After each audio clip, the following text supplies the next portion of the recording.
حضرات گرامی قدر، قبل اس کے کہ میں خطبہ مجلس پڑھوں، میں خدا آپ حضرات کی محبتوں کی ممنونیت کا اظہار کرنا چاہتا ہوں کہ جن حضرات نے یہاں پر مجلس اعزا کا انعقاد کیا اور جس طرح اہتمام کیا، پروردگار ان کو جزائے خیر عطا فرمائے۔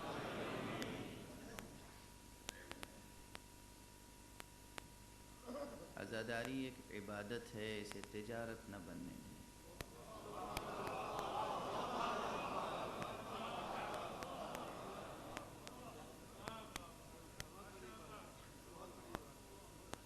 میں بھی ممبر پر قربتاً اللہ نیت کے ساتھ آتا ہوں۔ میرے ہاتھ میں ایک رقعہ ہے جو التماس کی گئی ہے دعا کی۔ بہرحال سید منہاج علی نقوی صاحب اور ان کے رفقا نے ان مجالس کا انعقاد کیا ہے، خدا ان کو اور ان کے کنبے کے ہر فرد کو صحت و عافیت اور ان کے ایمان میں اور رزق دنیاوی و اخروی میں برکتیں، ان کے لیے، ان کی والدہ ماجدہ کے لیے، ان کی بیگم صاحبہ کے لیے، اور سید فیاض حیدر زیدی صاحب کے بیوی بچوں کی صحت و سلامتی کے لیے، سید مجاہد حسین رضوی صاحب کے بیوی بچوں کی صحت و سلامتی کے لیے، سید شبیر حسین رضوی صاحب کی صحت کے لیے خصوصی طور پر دعا فرمائیں۔ محترمہ رفعت شاہین نقوی یہ دعا فرمائیں۔ سید اظہر علی عابدی اور ان کے کنبے کی صحت و عافیت کے لیے دعا فرمائیں۔ ان کے والد مرحوم سید باقر علی عابدی کی روح کی آسودگی کے لیے دعا فرمائیں۔ مومن متعہد ایک نوجوان نے مجھ سے سوالات کیے اور بہت ذہانت کے سوالات تھے۔ آج صبح ہونے سے پہلے ان کے والد کا انتقال ہو گیا اور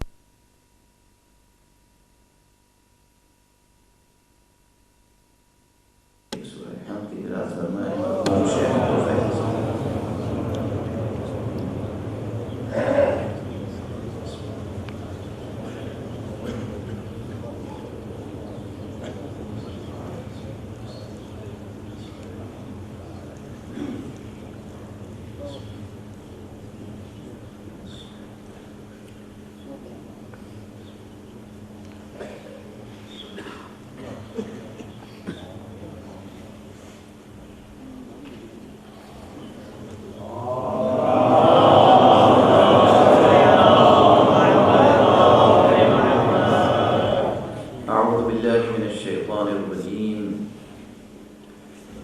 بسم اللہ الرحمن الرحیم، الحمد للہ رب العالمین، والصلاة والسلام علی اشرف الخلائق اجمعین، الرسول النبی الأمی الہاشمی سیدنا و شفیعنا ابی القاسم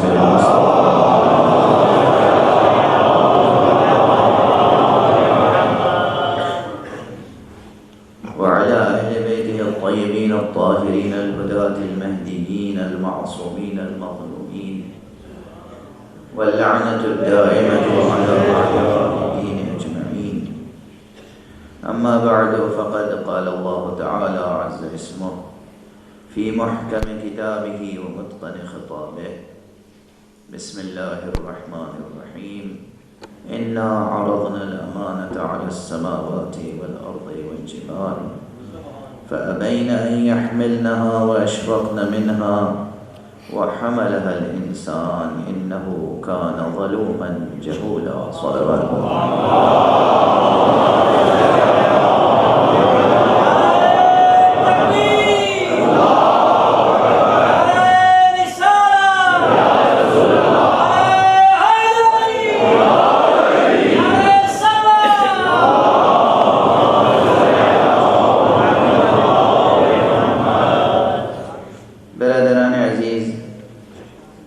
گزشتہ 2 شبوں سے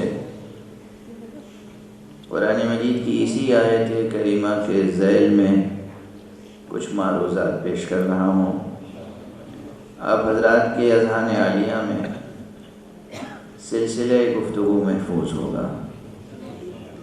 قرآن مجید کی یہ آیت جو سورہ مبارکہ احزاب کے آخر میں ہے، عظمت انسانی اور اس کائنات میں انسان کی ذمہ داری کی طرف نہایت فکر انگیز طور پر متوجہ کرتی ہے. اسلوب کے لحاظ سے بھی، معنی کے لحاظ سے بھی.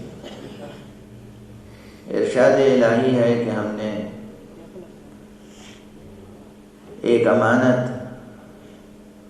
پیش کی آسمانوں کے سامنے، زمین کے سامنے، پہاڑوں کے سامنے، اور ان تمام اشیاء نے وہ امانت قبول کرنے سے انکار کیا اور لرز گئیں یہ چیزیں، کانپ گئیں،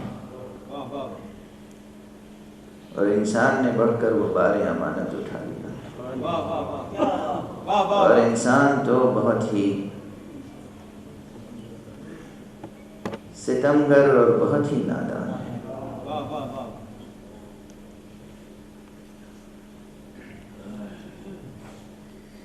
یہ مضمون اسلوب کے اعتبار سے بھی اہم ہے. کل میں نے گزارش کی کہ جو کام لائق ستائش اور قابل داد تھا، اس کی داد بھی دی گئی تو کس اسلوب میں. میں سمجھتا ہوں کہ یہ جو ایک داد اس طرف سے آ رہی ہے وہ اس معنویت کی حامل نہیں ہوگی.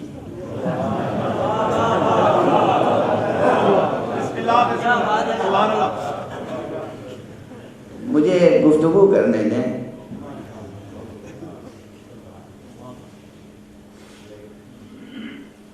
ان کی داد پر مجھے ایک واقعہ یاد آیا. میں ایسی لطیفہ گوئی تو کیا نہیں کرتا.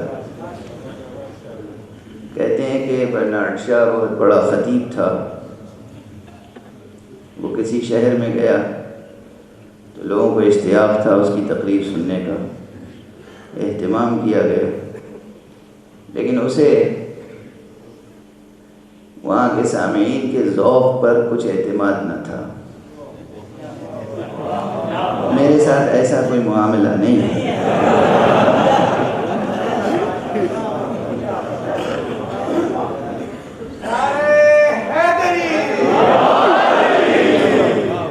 تو جب اس سے اصرار کیا گیا کہ آپ تقریر کریں، اور حال بھی نہیں تھا، کیفیت بھی نہیں تھی. دیکھیے تقریر جو ہے وہ ایک تخلیقی عمل ہے اور ایک زندہ تخلیقی عمل ہے.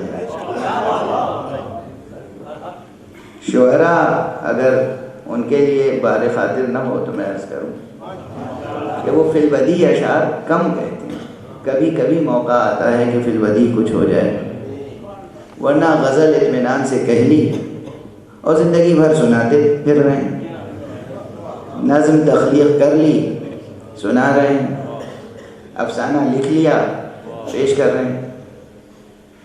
تقریر تو یہیں آپ کے سامنے شروع ہوتی ہے اور یہیں تمام ہوتی ہے.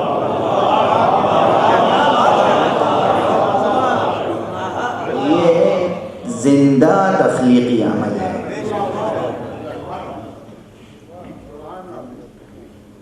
اب فنکار اگر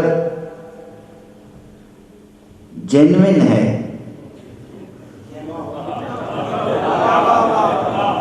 تو اس کو تمام شرائط تخلیق درکار ہے، ذہن حاضر ہو، صحت ٹھیک ہو، اور ایک خاص چیز ہوتی ہے جسے انگریزی میں تو صرف موڈ کہتے ہیں، کہ اس وقت طبیعت تخلیق کے لیے آمادہ ہو۔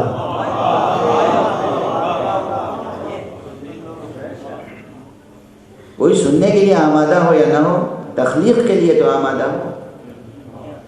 اس لیے کہ اگر تخلیق کار میں قوت ہوگی خطاب کرنے کی تو آپ سوتے بھی رہیں گے تو بیدار ہو جائیں گے۔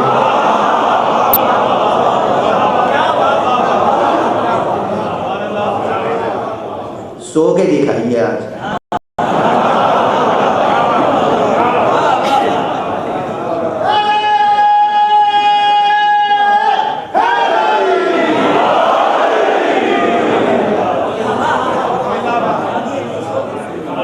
لیکن شرائط تخلیق ہوں تو اب ظاہر ہے برنارڈ شاہ کے ساتھ کیا صورت تھی مجھے تو نہیں معلوم، بہرحال وہ اسٹیج پر گئے، انہوں نے جائزہ لیا اور کہا حضرات آپ کو معلوم ہے کہ میں کیا تقریر کروں گا؟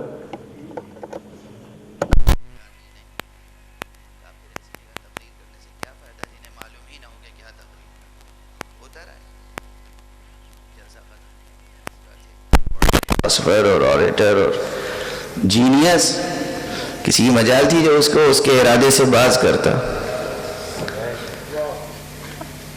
دوسرے روز پھر کوشش کی گئی کہ آج تقریر کر دیجئے، وہ پھر اسٹیج پر گئے اور انہوں نے وہی سوال کیا کہ حضرات آپ کو معلوم ہے میں کیا تقریر کروں گا؟ گزشتہ روز کا تجربہ تھا، سب نے کہا جی معلوم ہے کیا کروں گا۔ کہا پھر ضرورت کیا ہے تقریر کرنے کے لیے؟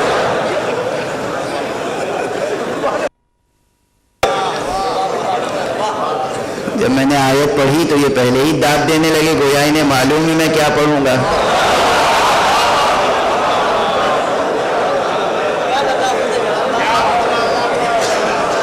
تو پھر فائدہ کیا پڑھنے کا؟ وہ جلسہ بھی برخاست ہو گیا۔ اب تیسرے روز پھر خوشامد کی گئی کہ خدا کے واسطے کچھ تو تقریر کر دیجیے۔ گئے، سوال پھر وہی کیا کہ حضرات معلوم ہے کہ میں آج کیا تقریر کروں گا؟ اب 2 دن کا تجربہ تھا، کسی نے کہا جی، کسی نے کہا نہیں۔ کہا جنوں کو معلوم ہے کیا تقریر کروں گا وہ انہیں بتا دیں، جنہیں نہیں معلوم میرے تقریر کرنے کی ضرورت نہیں۔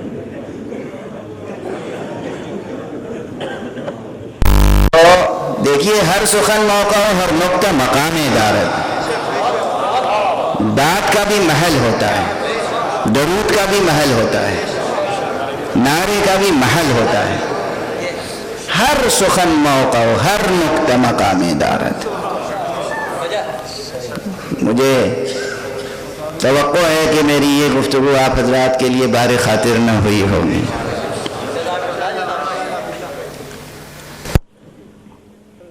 مجلس اعضا مدرسہ قرآنی ہے۔ مدرسے میں مدرسے والی فضا ہونی چاہیے، مدرسے میں متانت ہونی چاہیے، مدرسے میں ہمتن توجہ ہونی چاہیے، مدرسے میں ہم سب کو کچھ سیکھنے کے ارادے سے آنا چاہیے۔ مدرسے سے اٹھ کر یہ خیال لے کر جانا چاہیے کہ جو آج سیکھا ہے امتحان میں پوچھا بھی جائے گا۔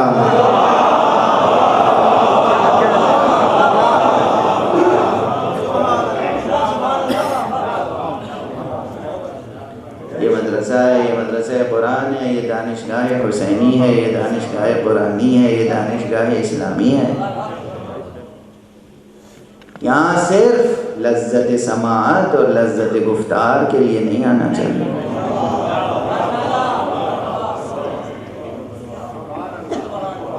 ایک بار امانت کا احساس ہونا چاہیے۔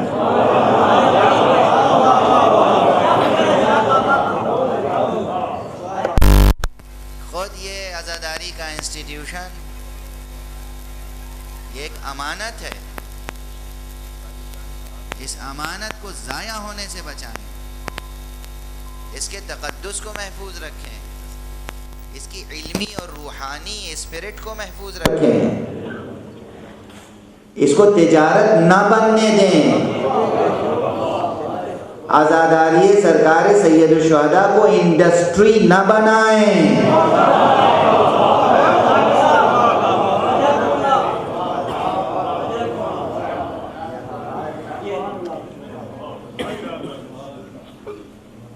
یہاں ذہانتیں پروان چڑھتی ہیں، ذہنیتوں سے باز آ جائیں.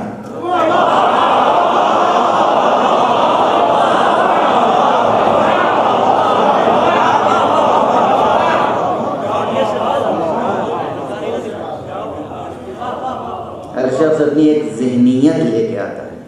ذہنیت منفی پہلو ہے، ذہانت مثبت پہلو ہے.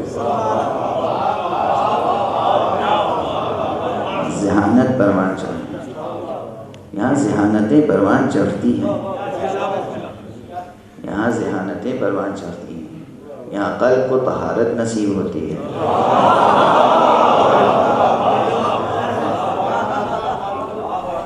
یہاں زمین طبیعت انسانی جب اشک اعضاء سے تر ہوتی ہے تو شجر عرفان رویدہ ہونے کے لیے زمین ہموار ہوتی ہے.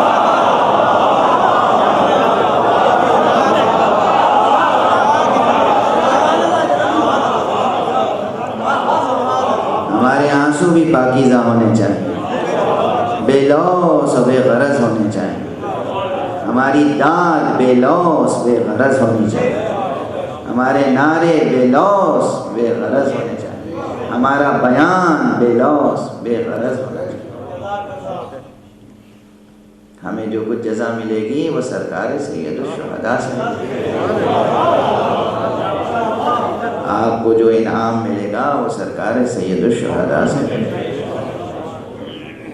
سرکار سید الشہداء زندہ ہیں.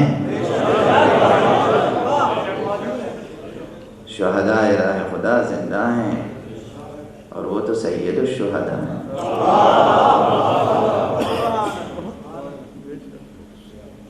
ہم جتنا بھی شکر ادا کریں پروردگار کا کم ہے کہ اس نے ہمیں تہذیب اعضاء سے وابستہ قرار دیا.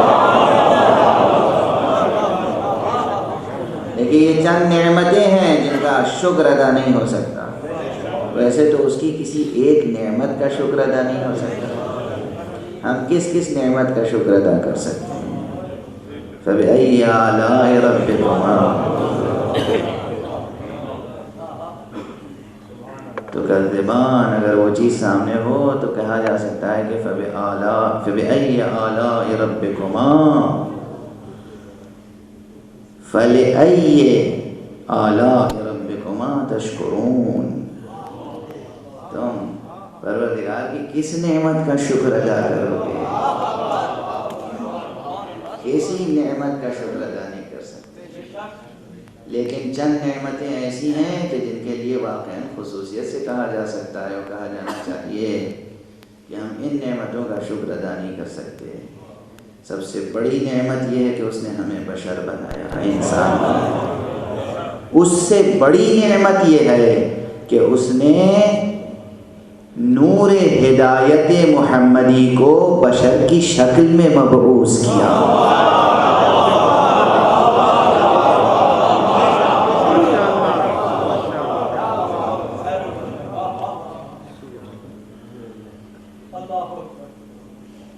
مصطفیٰ نور ہدایت رب کا نام ہے.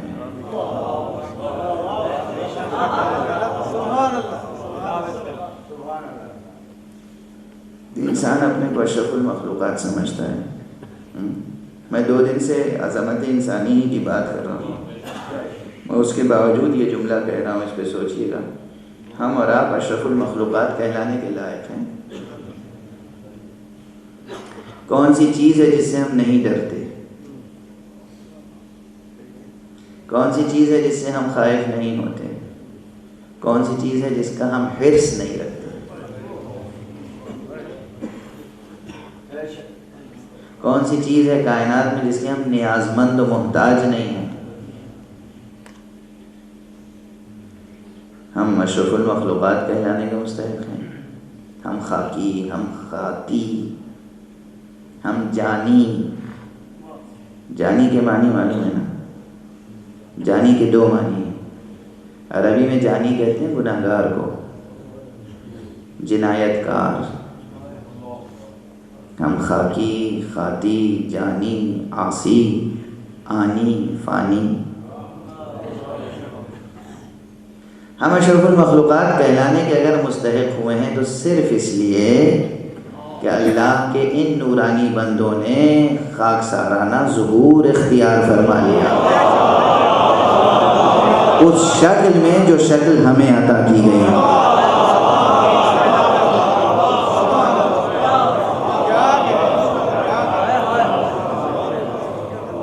نور محمد مصطفیٰ، نور علی مصطفیٰ، نور فاطمہ زہرا، نور حسن، نور حسین، نور ائمہ اطہار، انوار انبیاء، انوار اولیاء، انہوں نے خاکسارانہ ظہور اختیار فرما لیا. ہم لوگ ذرا سا علم حاصل ہو جاتا ہے یا ذرا سا مال دنیا حاصل ہو جاتا ہے تو طبیعت میں تو تکبر راسخ رہتا ہے. تصنع اور تکلف کے ساتھ کسی سے فروتنی سے پیش آتے ہیں تو اس کی بھی داد لینا چاہتے ہیں، یہ کہہ کر کے دیکھیے میں کیسا خاکساری سے پیش آتا ہوں، مجھ میں کہیں تکبر ہے؟ میں تو بڑا خاکسار ہوں. جو خاک ہو، جو خود خاک کا پتلا ہو، وہ کیا خاکساری کرے گا؟ یہ ترکیب، یہ معنی صرف وہیں بامعنی ہوتے ہیں کہ جو نور مجسم تھے انہوں نے خاکسارانہ ظہور اختیار.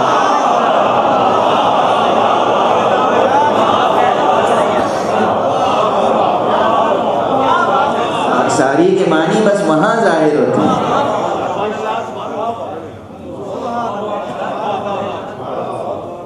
پھر مجھے یاد آ گیا وہ شعر آپ آج کہہ رہے تھے کہ ایک شعر سنا دیے، وہی شعر سنا دیتا ہوں کہ ظہور آدم نوری ہوا جو کعبے میں، آدم خاکی نہیں. ظہور آدم نوری ہوا جو کعبے میں، سفیر نور نے روشن کیا زمینوں کو. پروردگار نے انہیں کیوں بھیجا یہاں؟ انہوں نے خاکسارانہ ظہور کیوں اختیار فرمایا؟ زمین پر بھیج کے حق نے فلک نشینوں کو.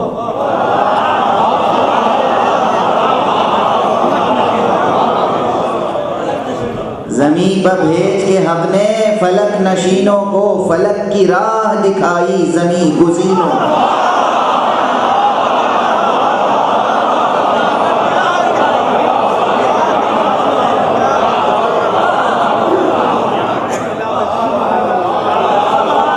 انہیں بھیجا اور ہمیں فلک کا رستہ دکھایا. یہ کہکشاں کو روندتے ہوئے نہ آتے تو ہم آج چاند پر جاتے کیسے؟ مریخ پہ جانے کا تصور کیسے کرتے؟ اور اسی لیے جب حضور صلی اللہ علیہ وآلہ وسلم کی معراج کا تصور کوئی رکھتا ہو، یہ کسی اور کی بات نہیں کر رہا ہوں، یاد آ گیا تو عرض کر لوں. یہ تو بڑی زیادتی کی بات ہے نا کہ میں نثر بھی سناؤں اور اپنی ہی نظم بھی سناؤں، تو اس لیے اس سے تائب ہوتا ہوں. اب میں پروفیسر احتشام حسین کا شعر سنا رہا ہوں. پروفیسر احتشام حسین مرحوم اردو کے بہت بڑے دانشور تھے اور اردو میں ترقی پسند تنقید کے اماموں میں سے تھے، مجتہدین ادب میں سے تھے، فقہائے مارکسزم میں سے تھے. تو جناب والا وہ دانشور تھے، انٹلیکچوئل تھے، مگر شاعر بھی تھے. انہوں نے اپنی ایک غزل میں جس سال انسان کا قدم چاند پر پہنچا ہے تو اسی سال انہوں نے غزل کہی اور اس میں یہ شعر کہا کہ اب کیا دکھا رہا ہے رہے ماہو کہکشاں، اب کیا دکھا رہا ہے رہے ماہو ہو کہکشاں ظالم کسی کے نقش قدم یاد آ گئے.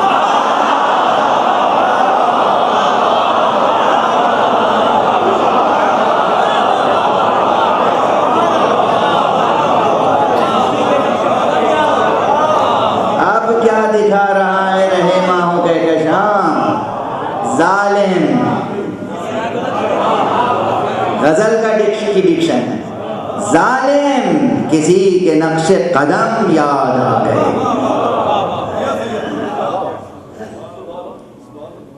اب دیکھیے بھائی معراج کا ذکر آ گیا اس شعر میں، تو آپ نے غالب کو تو بہت پڑھا ہوگا. غالب نے غزل میں معراج کا خیال رکھا ہے. غالب نے غزل میں معراج کا تصور پیش کیا ہے، اور اتنا واضح. مجھے حیرت ہے کہ وہ مقطع غالب کا زیادہ مشہور کیوں نہ ہوا. اور بڑا پیغام ہے اس غالب کے مقطع میں. بڑا پیغام ہے نئی نسل کے لیے، دانشوروں کے لیے. 21ویں صدی میں آ کر امت محمد میں ہونے پر شرمائیں نہیں، فخر کریں کہ آپ امت محمد میں ہیں. فخر کریں کہ آپ امت مصطفیٰ میں ہیں. غالب کو جانتے ہیں کون تھے؟ غالب شاعر تھے، مگر وہ شاعر تھے جنہوں نے اپنے بارے میں کہا کہ میں اندلیب گلشن نا آفریدہ ہوں. میں اس گلشن کی کاندلیب ہوں کہ جس گلشن کی ابھی تخلیق نہیں ہوئی. مستقبل کا شاعر ہوں. میں اپنے وقت سے پہلے دنیا میں آ گیا. شکوہ کیا یعنی مجھے آج کی دنیا سمجھ نہیں سکتی، اور دنیا نے ثابت بھی کیا کہ ان کے بعد ان کو خوب سمجھا گیا اور سمجھا جا رہا ہے. قدر شناسی ہو رہی ہے غالب کی. اس کا ثبوت انہوں نے اپنی زندگی میں یہ دیا کہ سر سید احمد خان نے آئین اکبری ایڈٹ کی اور پیش کی تقریض نگاری کے لیے غالب کے پاس، غالب کے حضور میں. غالب نے تقریض تو لکھی مگر کہا سید تمہارے اندر اس سے کہیں زیادہ صلاحیت ہے، تم اس کام پر ناز نہ کرو اور اس آئین فرسودہ کو چھوڑو، مستقبل کو دیکھو. غالب انگریزی نظام و انگریزی تہذیب کی خوبیوں کے قدر شناس اس وقت سر سید سے زیادہ تھے. اس وقت سر سید کو یہ بات اچھی نہیں لگی، لیکن بعد میں زندگی بھر سر سید مشورے غالب ہی پر عمل کرتے رہے. غالب گویا اپنی فکر میں، مستقبل شناسی میں، دور اندیشی میں، ترقی پسندی میں، دانشوری میں بہت ترقی پسند تھے. آئندہ ساز ذہن رکھتے تھے، آئندہ شناس ذہن رکھتے تھے. اس کے باوجود انہوں نے امت مصطفیٰ میں ہونے پر ناز کیا ہے، فخر کیا، یہ کہہ کر اس کی امت میں ہوں میں، میرے رہیں کیوں کام بند. اس کی امت میں ہوں میں، میرے رہیں کیوں کام بند. واسطے جس شہ کے غالب گنبدے بے در کھلا.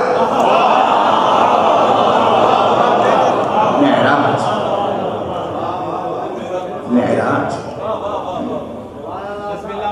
پیغمبر صاحب معراج پیغمبر نے بشری ہیکل میں ظہور فرما کر بشر کو معراج دیا، اور ان کے تصدق میں ہم اشرف المخلوقات کہلائے. یوں ہو گئے اشرف المخلوقات. اور اب جب اشرف المخلوقات ہو گئے تو ہمارے اوپر ذمہ داریاں بڑھیں. اشرفیت جو ہے وہ ذمہ داریاں لے کے آتی ہے. انہی تمام ذمہ داریوں کو ایک جگہ ایک لفظ میں سمو کر امانت سے تعبیر کیا گیا ہے کہ ہم نے امانت پیش کی آسمانوں کے سامنے، زمین کے سامنے، پہاڑوں کے سامنے. انہوں نے انکار کیا بارے امانت لینے سے، لرز گئے، کانپ گئے، اور انسان نے بڑھ کر بارے امانت اٹھا لی. چاند پر جانے والوں کو احتشام حسین نے کہا تھا ظالم کسی کے نقش قدم یاد آ گئے. یہاں بھی کامیابی تو ہے انسان کی، مگر پروردگار نے کہا کہ یہ جو بار امانت اٹھایا ہے انسان نے، یہ تو بڑا ہی ظالم ہے، بہت بڑا نادان۔ ابھی ایک سوال میرے پاس آیا ممبر سے قبل کہ جب زمین نے انکار کر دیا تھا بار امانت اٹھانے سے، تو یہ انسان، یہ جو اسی مٹی سے بنا ہے، اس نے کیسے بار امانت اٹھا لیا؟ اب آپ سے میں کیا عرض کروں کہ اس سوال کی کیا ارزش ہے؟ اس سوال کی ارزش اس لیے نہیں ہے کہ آپ انسان کو صرف خاکی مخلوق سمجھتے ہیں۔ انسان خاک کا پتلا تھا، وہ کبھی انسان نہ کہلاتا جب تک کہ اس میں روح کا عنصر نہ، نفخ روح نے انسان کو انسان بنایا۔ تو جو بار امانت اٹھانے والا وجود ہے وہ صرف خاک کا پتلا نہیں ہے،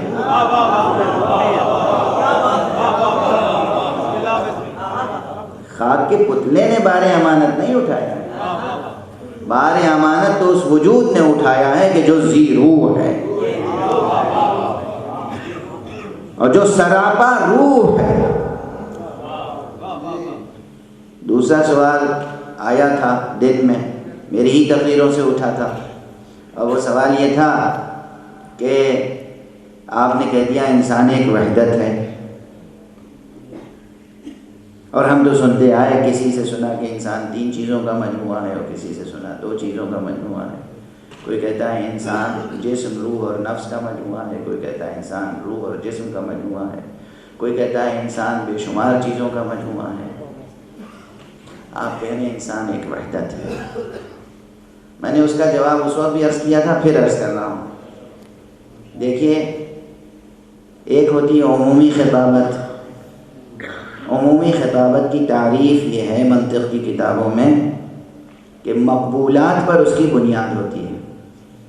مقبولات یعنی وہ تصورات، وہ کنونشنل آئیڈیاز کہ جو پہلے سے ذہن عوام میں موجود ہیں، انہی کو بنیاد بنا کر تقریر کر دی جائے، اور جو سمجھانا ہے وہ سمجھا دیا جائے۔ یہ ہے خطابت کی عام تعریف۔ مگر مدرسہ حسینی عام خطابت کا محل نہیں ہے۔ اگر ہم کنونشنل آئیڈیاز ہی پر تکیہ کر کے کوئی بات کہیں گے تو بات آگے کہاں بڑھے گی، اور بڑھے گی بھی تو کتنی بڑھے گی۔ اس لیے بہتر یہ ہے کہ جو کنونشنل آئیڈیاز ہوں ان سے دستبردار ہو کر آئیں۔ یہ مدرسہ قرآن ہے، پہلے سے کچھ لے کے ذہن میں نہ آئیں، بس ایک ارادہ لے کے آئیں کہ ہمیں در سے حق حاصل کرنا ہے۔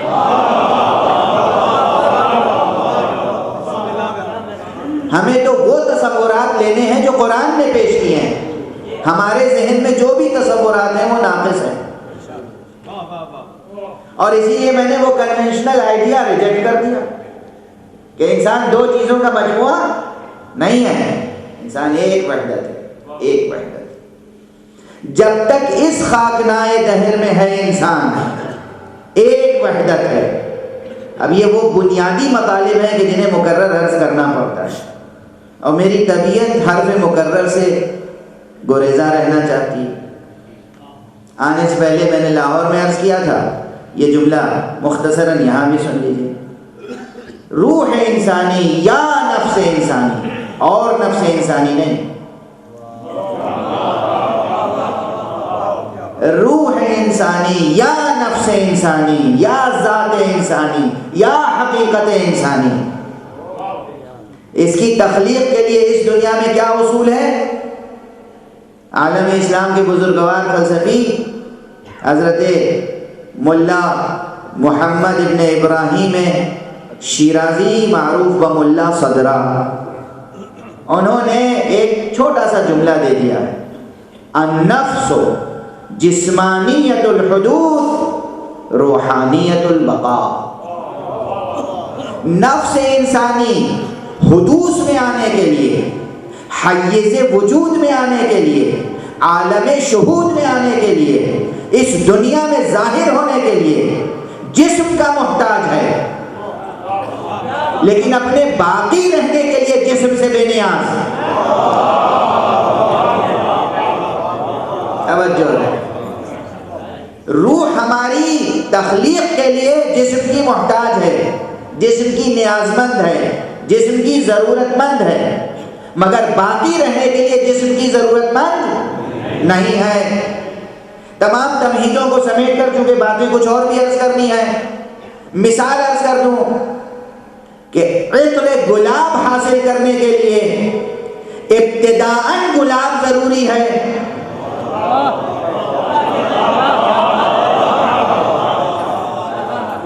جب تک گلاب نہیں ہوگا اس کا مادی وجود، اس وقت تک عطر گل آپ کشید نہیں کر سکتے۔ یعنی عطر گل وجود میں آنے کے لیے گلاب کا محتاج، باقی رہنے کے لیے گلاب کا محتاج نہیں ہے۔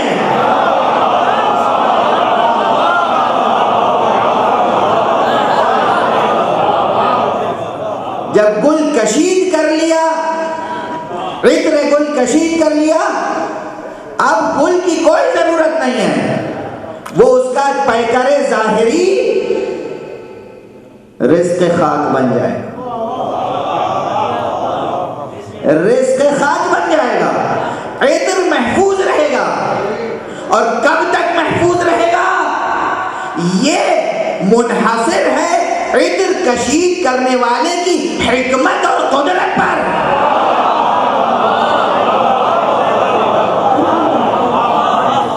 کس حکمت کے ساتھ، کس ترکیب کے ساتھ، کس ہنر کے ساتھ، کن عناصر و اجزاء کے ساتھ، کس مصلحت کے ساتھ، کس تدبیر کے ساتھ عطر کشید کیا ہے، وہ تدبیر بتائے گی، وہ حکمت بتائے گی اور معین کرے گی کہ کب تک باقی رہے گا یہ عطر۔ اور یہاں گلے وجود بشری کا عطر کشید کرنے والی ذات، وہ خالق کائنات ہے کہ جو حکیم بھی ہے، علیم بھی، قدیر بھی ہے، قادر بھی۔ اس نے بھیجا ہے یہاں کہ تم اپنی روح کو پروان چڑھاؤ، جیسے ہی روح درجہ کمال تک پہنچے گی جسم رزق خاک بن جائے گا، روح ابد الآباد کے لیے محفوظ ہو جائے گا۔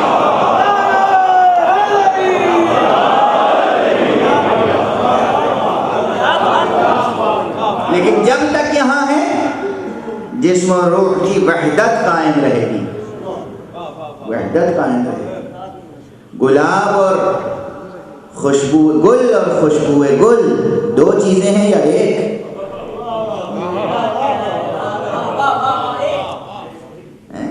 گل اور بوئے گل دونوں میں ثنویت ممکن ہے؟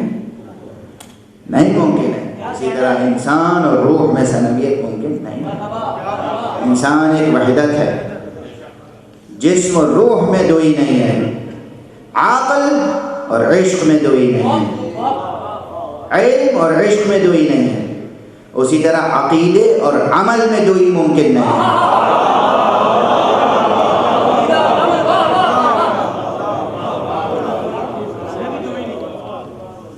عقل ہاں ایک اہم بات ہے، ایک بہت اہم بات ہے، توجہ رکھیے۔ میں دیکھ رہا ہوں دور تک، اب دیکھ رہے ہیں میری آنکھوں پہ عینت ہے، میں دور تک دیکھ رہا ہوں آپ بیدار ہیں، اور بیدار ہیں تو اس جملے کو محفوظ رکھیے گا۔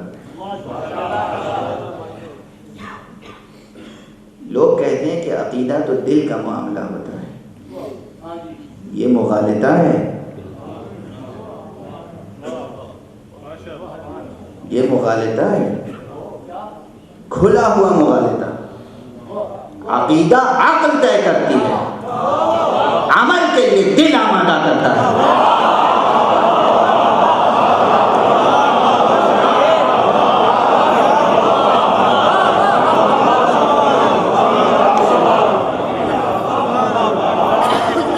اگر عقیدہ دل کا معاملہ ہے تو علم کلام کی عمارت ہی ڈھل جائے گی۔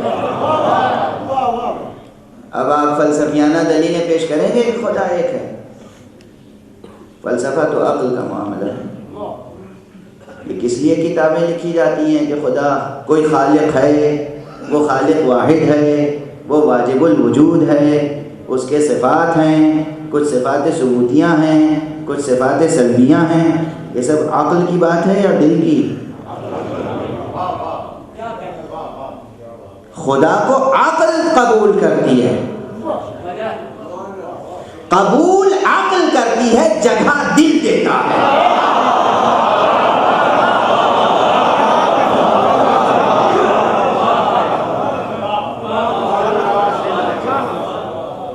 محمد عربی خاتم النبیین ہے صلی اللہ علیہ وآلہ۔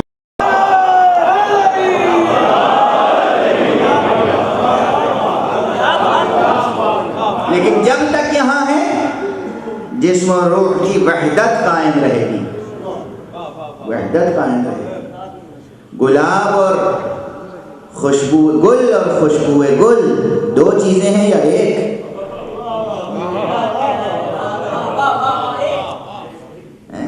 گل اور بوئے گل دونوں میں ثنویت ممکن ہے؟ نہیں ممکن ہے۔ اسی طرح انسان اور روح میں ثنویت ممکن نہیں ہے۔ انسان ایک وحدت ہے، جسم اور روح میں دوئی نہیں ہے، عقل اور عشق میں دوئی نہیں ہے، علم اور عشق میں دوئی نہیں ہے، اسی طرح عقیدے اور عمل میں دوئی ممکن نہیں ہے۔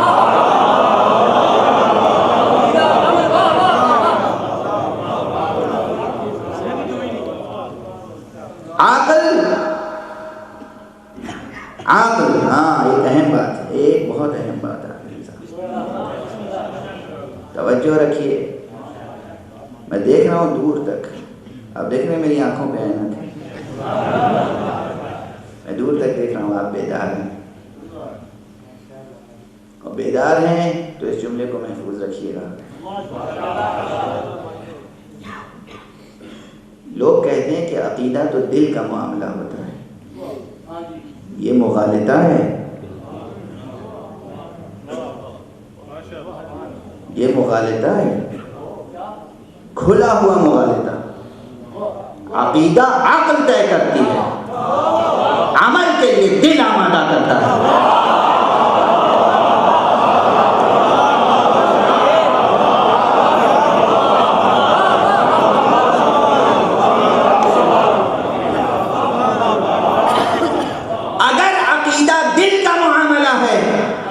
تو علم کلام کی عمارت ہی ڈھل جائے گی۔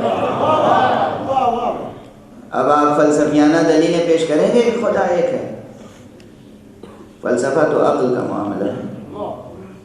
یہ کس لیے کتابیں لکھی جاتی ہیں کہ خدا کوئی خالق ہے، وہ خالق واحد ہے، وہ واجب الوجود ہے، اس کے صفات ہیں، کچھ صفات ثبوتیاں ہیں، کچھ صفات سلبیاں ہیں۔ یہ سب عقل کی بات ہے یا دل کی؟ خدا کو عقل قبول کرتی ہے، قبول عقل کرتی ہے، جگہ دل دیتا ہے۔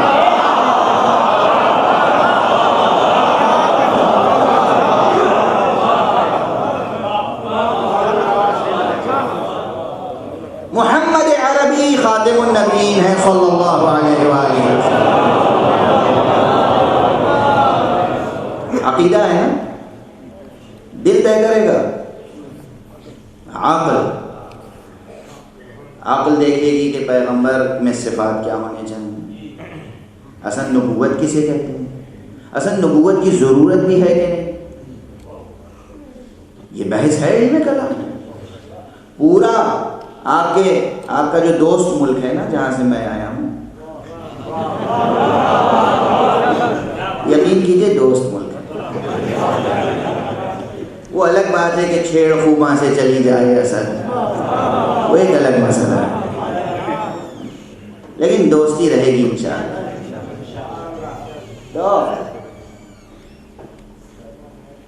وہاں ہندو مذہب نبوت کا عقیدہ ہی نہیں رکھتا، وہ ایک نراکار خالق کا عقیدہ رکھتا ہے۔ ایشور ہے، نراکار ہے، یعنی ایک خالق ہے پوری کائنات کا، جس کی نہ شکل ہے، نہ صورت ہے، نہ جسم ہے، نہ وہ جسم و جسمانیات سے منزہ ہے، وہ مکان و مکانیات سے منزہ ہے، وہ زمان و زمانیات سے منزہ ہے، وہ ہے۔ تو یہ گویا توحید کا تصور ان کے یہاں بھی ہے، اور جو ہمارے یہاں وحدت الوجود کا فلسفہ ہے وہ وہاں ویدانت کا فلسفہ پورا موجود ہے، ویدوں میں بھی اور گیتا میں بھی۔ لیکن نبوت کے منکر ہیں، اصل نبوت کے منکر ہیں، وہ کہتے ہیں ضرورت ہی نہیں ہے نبوت کی، تو وہاں دلیلیں قائم کی جاتی ہیں کہ ضرورت ہے نبوت کی۔ تمام مسلمان، توجہ رہے، تمام مسلمان، آپ نے سوال کیا تھا، ادھر آگے تشریف ہے، ایک بلندر صلوات پڑھیے۔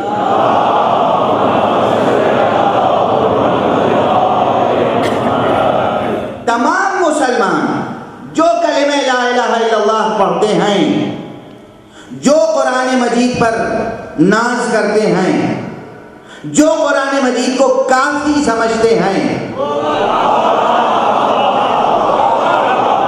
وہ سب نبوت مصطفیٰ کو ثابت کرنا ضروری سمجھتے ہیں۔ توجہ رہے، یعنی ایک طرف تو یہ کہتے ہیں کہ خدا کافی ہے، ہر معاملہ خدا سے براہ راست رکھا جائے، تو دوسری طرف نبوت ثابت کرنے کے لیے علم کلام میں اس قدر بحث کیوں ہے؟ قبول کر لیجئے وہ نظریہ کہ نبوت کی ضرورت ہی نہیں ہے۔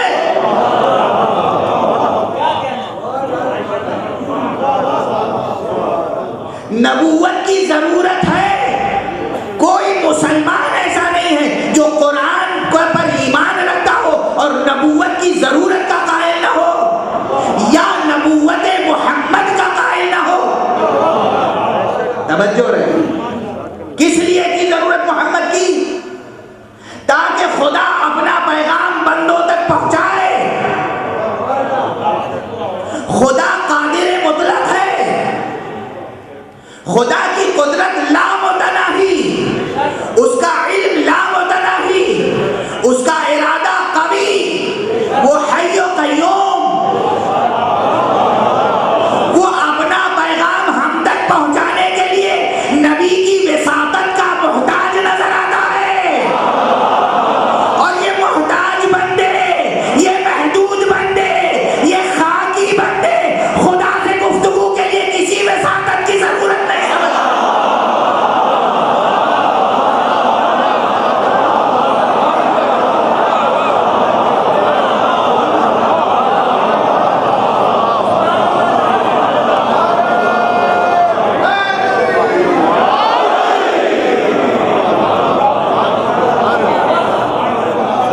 مجھ سے بات کر سکتا ہے یا نہیں؟ کر سکتا ہے، لیکن وہ مجھ سے بات کرنے کے لیے درمیان میں وسیلہ رکھتا ہے۔ خدا اپنا پیغام مسلمان تک پہنچانے کے لیے درمیان میں محمد کو وسیلہ بناتا ہے۔ خدا مسلمان سے بات کرنے کے لیے محمد کو وسیلہ بناتا ہے، اور مسلمان کہتا ہے کہ ہمیں وسیلے کی ضرورت نہیں ہے۔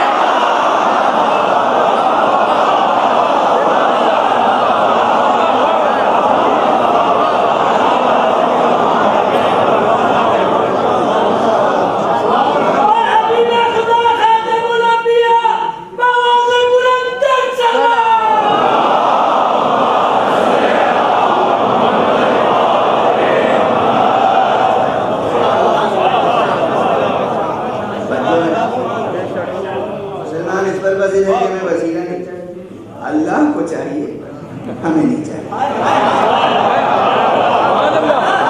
تو پھر ہم ہی پڑے ہوئے نا اللہ سے۔ اللہ کو تو وسیلہ چاہیے تھا، جبرائیل پہلا وسیلہ، رسول دوسرا وسیلہ، اس سے بھی پہلے جائیے تو لوح و قلم،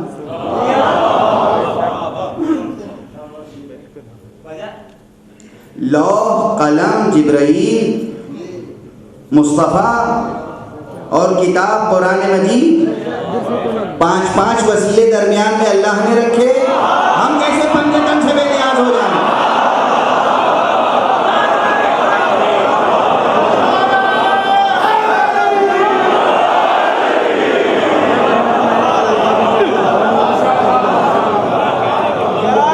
وسیلہ شرک نہیں ہے، وسیلہ کفر نہیں ہے، وسیلہ شرک نہیں ہے، وسیلے کی عبادت کرنا شرک ہے۔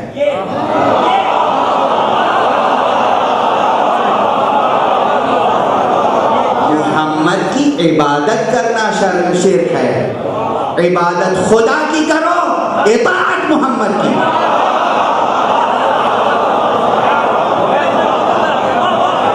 عبادت خدا کی کرو، اطاعت مرتضیٰ کی۔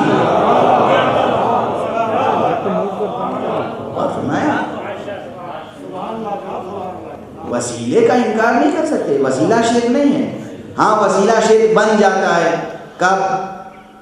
جب اس کے وسیلے کا انکار کریں تو کفر ہے، جب ہم خود سے وسیلے تراش لیں تو شرک ہے۔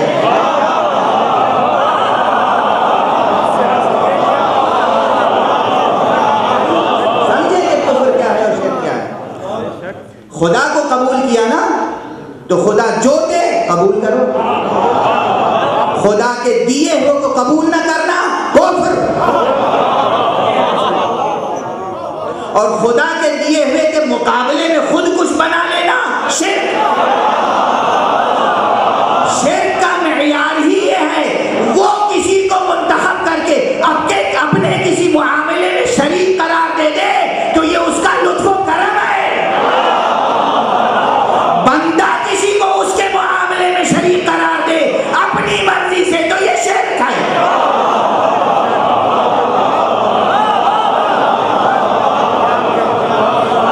سادہ سی بات، سادہ سی بات۔ آپ کے پریزیڈنٹ اس وقت جناب پرویز مشرف صاحب، پرویز مشرف صاحب نے سندھ کا گورنر بنا دیا اختر ضامن صاحب، سندھ کا ڈاکٹر عشرت العباد صاحب۔ ہم کہیں کہ پریزیڈنٹ پرویز مشرف کو ہم مانتے تو ہیں پریزیڈنٹ، مگر ان کو گورنر نہیں مانتے، گورنر ہم خود بنائیں گے۔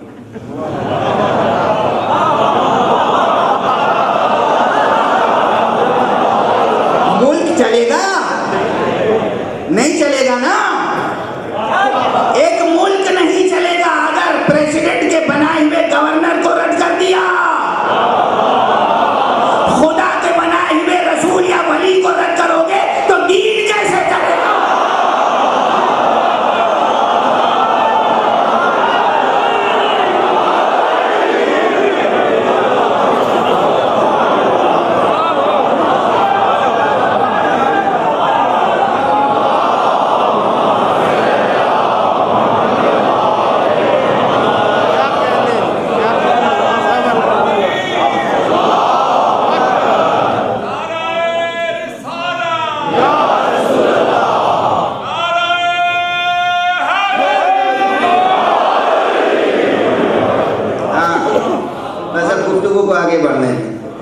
خدا کے لیے جو عقیدہ بنے گا توحید کا وہ علم اور عقل سے بنے گا، جہل سے نہیں۔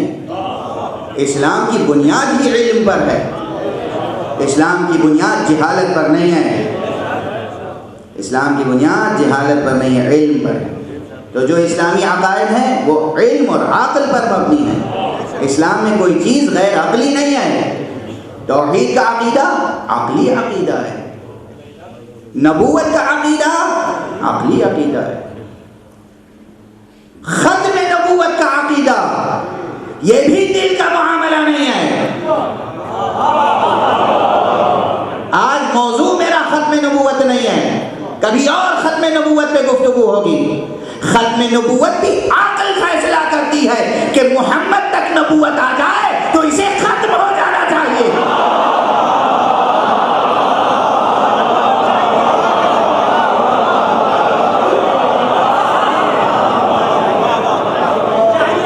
محمد کے آگے نبوت بڑھ نہیں سکتی،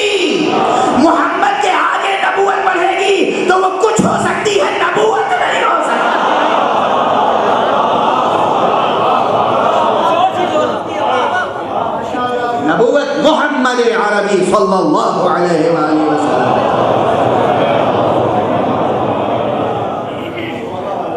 عقیدے عقل سے طے ہوتے ہیں، عقل نہ کہ دل. دل تو عقیدے کو جب عقل قبول کر لیتی ہے تو دل اس کا پابند ہو جاتا ہے. دل کہتا ہے اب عمل کرو. عقیدے بغیر عمل کے کوئی معنی نہیں رکھتے. ممکن نہیں ہے کہ یہاں علم اور عمل میں دوئی پیدا ہو جائے. عقل اور عشق میں کوئی تضاد نہیں ہے، علم اور عشق میں کوئی تضاد نہیں ہے. اسی طرح عقیدے اور عمل میں کوئی تضاد نہیں ہے. جو عقیدہ دل میں ہوگا وہی اعضاء و جوارح سے ظاہر ہوگا. جو عقیدہ دل و دماغ میں نہیں ہوگا وہ اعضاء و جوارح سے ظاہر ہی نہیں ہو سکتا. ممکن نہیں ہے. آپ کسی سے محبت کرتے ہو، محبت سچی محبت کرتے ہو، اب اس سے خواہ مخواہ کسی مصلحت سے اظہار بیزاری کر رہے ہوں، غصے کا اظہار کر رہے ہوں، قہر کر رہے ہوں اس پر، کتنی دیر کریں گے؟ اولاد سے محبت ہوتی ہے نا، محبت ہوتی ہے فطری، دل دماغ میں محبت پیوست ہوتی ہے. بیٹا کوئی غلطی کرے، غصے کا اظہار کرتے ہیں، کتنی دیر تک؟ غصے کے اظہار کے باوجود غصے کے دوران بھی محبت ظاہر ہوتی رہتی ہے، اور کہیں نہ کہیں جا کے غصے کا سلسلہ تمام ہوتا ہے. وہ چیز جو اندر ہے وہ عمل سے، لہجے سے، نگاہ سے، چہرے سے، انداز سے، ادا سے ظاہر ہوتی ہے. ممکن نہیں ہے کہ ظاہر نہ ہو. اور اسی طرح کسی سے نفرت ہو یا محبت نہ ہو تو بناوٹی محبت کا اظہار کتنی دیر تک کرے؟ ایک جملہ، دو جملہ، اس سے زیادہ تھوڑی. خطبہ کہنے کھڑے ہوئے، بادل ناخواستہ نام لے لیا، بس کافی ہے.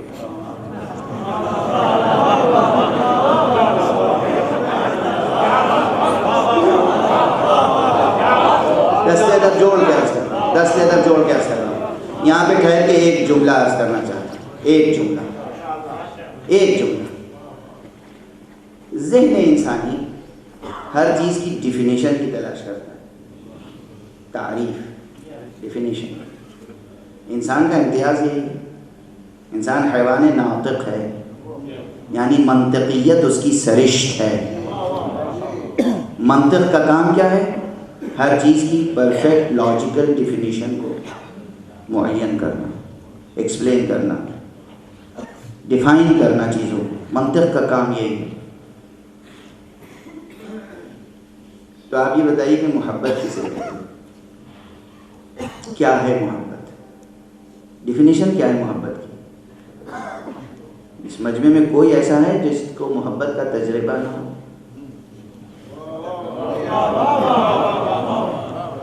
سب اولاد سے محبت ہوتی ہے، ماں باپ سے محبت ہوتی ہے، شریک حیات سے محبت ہوتی ہے، بھائی بہنوں کی محبت ہوتی ہے، دوستوں کی محبت ہوتی ہے، بنی نوع انسان کی محبت ہوتی ہے. جس گھر میں انسان رہتا ہے اس گھر سے محبت ہو جاتی ہے.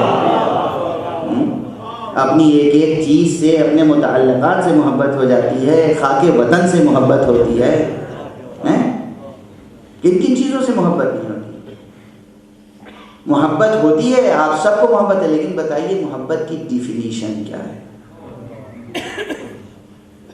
مشکل کھڑی کر دی میں نے.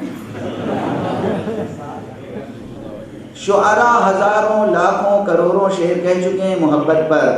ان سے کہیے ڈیفینیشن بتا دیجئے محبت کی، تعریف. محبت کیا ہے؟ نہیں معلوم. شاکر صاحب بیٹھ کے کہیں نہیں معلوم. اب چھوٹا سا اب اور غالب کا شعر پڑھ لیں، وہ ڈیفینیشن نہیں. اگر میں ڈیفینیشن کی بات کروں، دیکھیے ڈیفینیشن، وہ فزکس کے پروفیسر سامنے بیٹھے ہیں، ارسطوٹل سے لے کر سوکریٹس سے لے کر اور آج تک، سقراط و ارسطو و افلاطون سے لے کر آج تک حکما فلاسفہ چیزوں کی تعریفات معین کرنے کی کوششیں کرتے رہے ہیں اور کرتے رہیں گے. یہ انسان کا علمی اشتغال ہے، لیکن مشکل بھی رہی ہے. بس آپ مکالمات افلاطون پڑھ لیجئے جو بالکل ابتدائی ذخیرہ ہے فکر بشری کا، ابتدائی سرمایہ. اس میں نیکی کیا ہے اس پر بحث ہے اور تعریف معین نہیں ہو پاتی. حسن کیا ہے تعریف معین نہیں ہو پاتی. حسن کی کوئی آبجیکٹو تعریف معین ہو جائے نا تو بڑی مشکل ہو جائے گی. اس لیے کہ ہم میں سے ہر شخص جب آئینہ دیکھتا ہے تو اپنے کو حسین ترین سمجھتا ہے. بہت مشکل ہو جائے گی. تو اب میں صرف محبت کی، اب اگر میں لاجیکل جو آرگومنٹ ہوتا ہے اور جو ٹرمینالوجی ہوتی ہے وہ سب استعمال کروں تو بات ذرا سا بوجھل ہو جائے گی. میں صرف چھوٹا سا جملہ ایسا کہہ رہا ہوں جو بچوں کو بھی یاد رہ جائے گا، بڑوں کو بھی یاد رہ جائے گا. محبت کہتے ہیں اصل میں قدر دانی کو.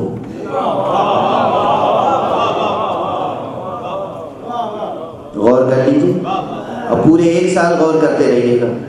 زندگی رہی اور آئندہ آیا تو پھر پوچھوں گا کہ صحیح تعریف میں نے کی تھی یا غلط. محبت کہتے ہیں قدردانی کو. اولاد اللہ نے عطا کی، اولاد کی محبت دی. محبت یعنی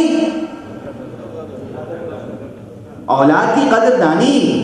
اس کو بھوک لگی ہے تو غذا فراہم کرو، پیاس لگی ہے تو پیاس بجھاؤ، لباس کی ضرورت ہے تو لباس دو، تعلیم کی ضرورت ہے تعلیم دو. اس کی قدر پہچانو، قدردانی کرو. یہ ہے محبت کی تعریف. اگر کوئی ماں آغوش میں بچہ لیے بیٹھی رہے اور بچہ بلک بلک کے روتا رہے، بھوکا رہے، دودھ نہ پلائے، کیا کہا جائے گا محبت ہے؟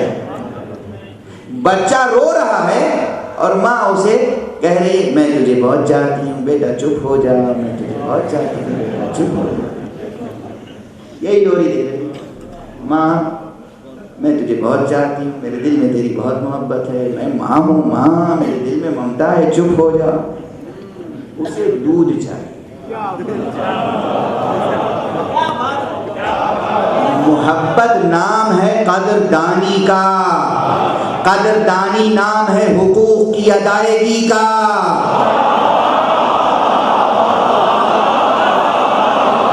قدردانی نام ہے فرض شناسی کا، قدردانی نام ہے فرائض کی ادائیگی کا. اگر محمد اور آل محمد سے محبت ہے تو زبانی دعویٰ کافی نہیں ہے، آل محمد کی قدردانی کر کے دکھا. صلوات پڑھتے محمد اور آل.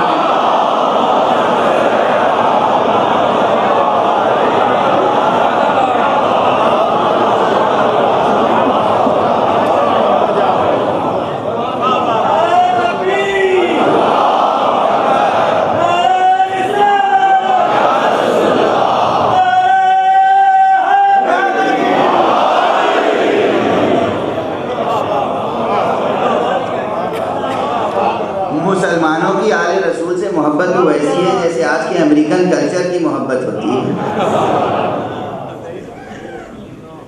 کہ بچے آ کے سال میں 1 مرتبہ مدرس ڈے پر ماں کو وش کر جاتے ہیں. فادرس ڈے ایک دن مقرر ہے، اس دن فادر کو آ کے 1 پھولوں کا گلدستہ پیش کر دیتے ہیں. بس بابا میں تمہیں بہت چاہتا ہوں، ماں میں تمہیں بہت چاہتا ہوں. ماں بیمار ہے، ماں کو بچے کی توجہ چاہیے. اولاد ماں کے لیے خونگی چشم ہوتی ہے. کبھی کبھی صرف ماں کی آرزو ہوتی ہے کہ بچے کو دیکھ لے ایک نظر. بچے سے پیسہ نہیں چاہیے، روٹی نہیں چاہیے، کپڑا نہیں چاہیے، مکان نہیں چاہیے، کچھ نہیں چاہیے، بچہ چاہیے. بچہ، بچے کا دیدار، بچے کی رویا. ماں بچے کو فرصت ہی نہیں ہے. وہ فون کر کے کہہ دیتا ہے ہائے ماں، ایسی ہائے پر وائے. مسلمانوں عزیزوں، مدینۃ الاولیاء کے اہل دل، انسانوں اس تہذیب کو راہ نہ دو. جوانوں بچوں ماں باپ کی قدر شناسی کرو، بزرگوں اولاد کی قدر شناسی کرو۔ محبت نام ہے قدردانی اور قدر شناسی کا۔ یہ کلچر نہ آنے دیں، یہاں اولڈ ہوم نہ بننے دیں، یہ نہ کریں، یہ نہ کریں۔ یہ سب پیغام ہے، یہ سب آپ سے درد دل ہے جو عرض کر رہے ہیں۔ اس مدرسے میں اگر یہ نہ سیکھیں گے تو کہاں سیکھیں گے؟ کہاں سیکھیں گے؟ محبت نام ہے قدردانی کا۔ آپ کو عالم کی محبت ہے تو محبت کی کیسے اظہار ہو؟ آپ کو ادیب کی محبت ہے، محبت کا کیسے اظہار ہو؟ آپ کو شاعر کی محبت کیسے اظہار ہو؟ آپ کو کسی انجینئر سے محبت ہے کیسے اظہار ہو؟ کسی ڈاکٹر سے محبت ہے کیسے اظہار ہو؟ اس کی قدر شناسی سے، قدر شناسی سے۔ مسلمان کہتا ہے کہ آل رسول کی محبت کو تو ہم جزو دیان اور جزو ایمان سمجھتے ہیں، اور اس کا اظہار صرف یہ ہوتا ہے کہ خطبہ جمعہ میں ایک بار درود و صلوات میں نام لے لیا۔ قدر شناسی تو یہ ہوتی، قدر دانی، قدر شناسی، کہ ہم ہر بات میں کہتے ہیں ہم نے نماز کس سے سیکھی؟ آل رسول سے۔ ہم نے روزہ کیسے سیکھا؟ آل رسول سے۔ ہم نے حج کے آداب کیسے سیکھے؟ آل رسول سے۔ ہم نے قرآن کے معنی کس سے پوچھے؟ آل رسول سے۔ ہم نے رسول کی سیرت کس سے پوچھی؟ آل رسول سے۔ محبت ہے آل رسول سے، اور پوچھتے ہیں سایہ دیوار میں پروان چڑھتا ہے۔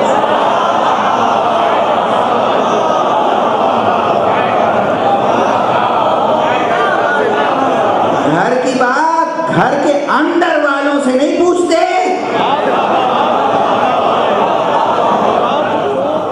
گھر کی بات گھر کے باہر والوں سے پوچھتے۔ جبکہ رسول نے کہا انا دار الحکمت وعلی بابها، میں حکمت کا گھر ہوں، علی اس کے در۔ رسول کہہ رہے ہیں گھر میں آؤ، مسلمان گھر میں جانے کے لیے تیار نہیں۔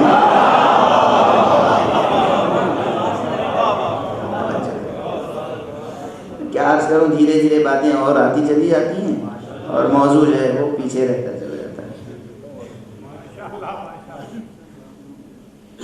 عقیدہ چاہے توحید کا ہو، چاہے نبوت کا ہو، چاہے ختم نبوت کا ہو، عقل طے کرتی ہے، دل اطاعت کے لیے مجبور کرتا ہے۔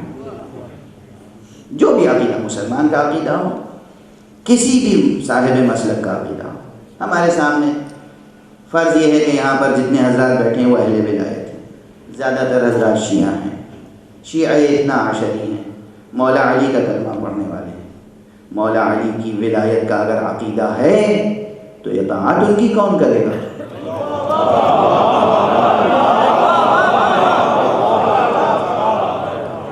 عقیدے کے لیے آپ پیدا ہوئے ہیں، اطاعت کے لیے کوئی اور پیدا ہوگا؟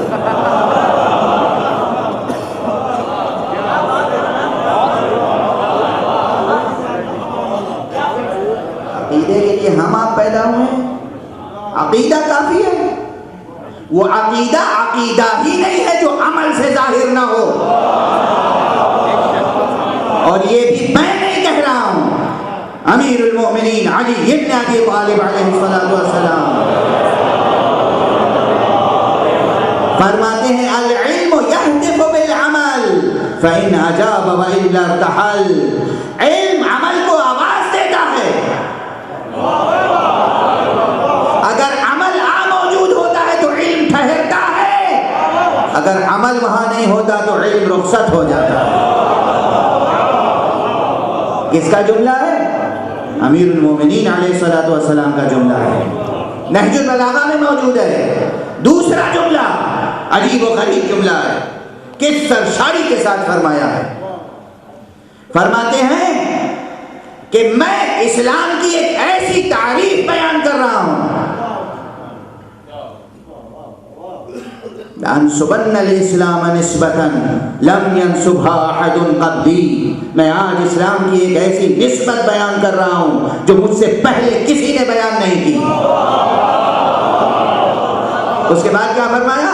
الاسلام هو التسلیم، والتسلیم هو اليقین، والیقین هو التصدیق، والتصدیق هو الاقرار، والاقرار هو الاداء، والاداء هو العمل۔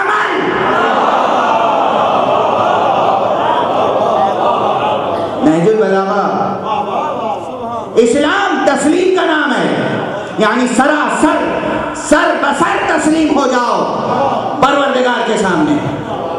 سر بسر تسلیم ہو جانا اصل میں یقین کا نام ہے۔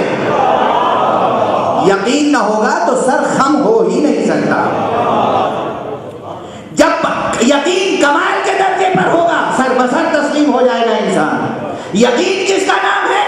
تصدیق کا نام ہے، صرف کسی تصور کا نام نہیں ہے یقین۔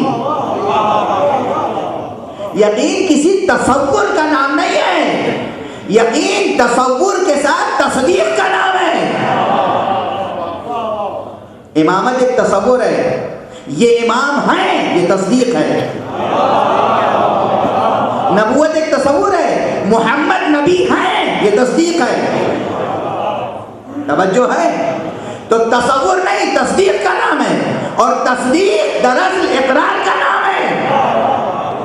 تصور تو بہت سے ذہنوں میں ہوتے ہیں، مگر جب کسی تصور کی تصدیق کرتے ہیں تب ہم اس کا اقرار کرتے ہیں۔ اور اقرار والاقرار هو الاداء، اور اقرار ممکن نہیں ہے جب تک کہ اعضاء و جوارح سے فرائض ادا کر کے ظاہر نہ ہو۔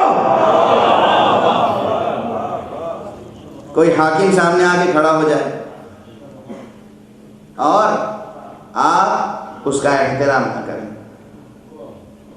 اور آپ کہیں میں آپ کا بہت احترام کرتا ہوں، بہت احترام کرتا ہوں، کہہ رہے ہیں احترام کر نہیں رہے، تو کوئی کہے گا کہ آپ احترام کر اوپر بلیف کرتے ہیں، عقیدہ رکھتے ہیں۔ توجہ ہے؟ یعنی مسلمانوں میں تو یہ بھی مسئلہ ہے کہ کیا رسول اللہ کے احترام میں کھڑا ہوا جائے یا نہ کھڑا ہوا جائے، رسول کو سلام کیا جائے تو کس طرح کیا جائے۔ بہرحال اقرار ممکن نہیں ہے، صرف زبان سے اقرار کو اقرار نہیں کہا امیر المؤمنین علی ابن ابی طالب علیہ السلام نے۔ الاقرار هو الاداء، فریضے کی ادائیگی ہی اقرار ہے، وظیفے کی ادائیگی اقرار ہے۔ والاداء هو العمل، اور ادا کسے کہتے ہیں؟ ادا عمل کو کہتے ہیں۔ ایک تسلسل ہے، ایک دائرہ بنا دیا، ایک قوس بنا دیا۔ الاسلام هو التسلیم، والتسلیم هو اليقین، والیقین هو التصدیق، والتصدیق هو الاقرار، والاقرار هو الاداء، والاداء هو العمل، یعنی العمل هو الاسلام۔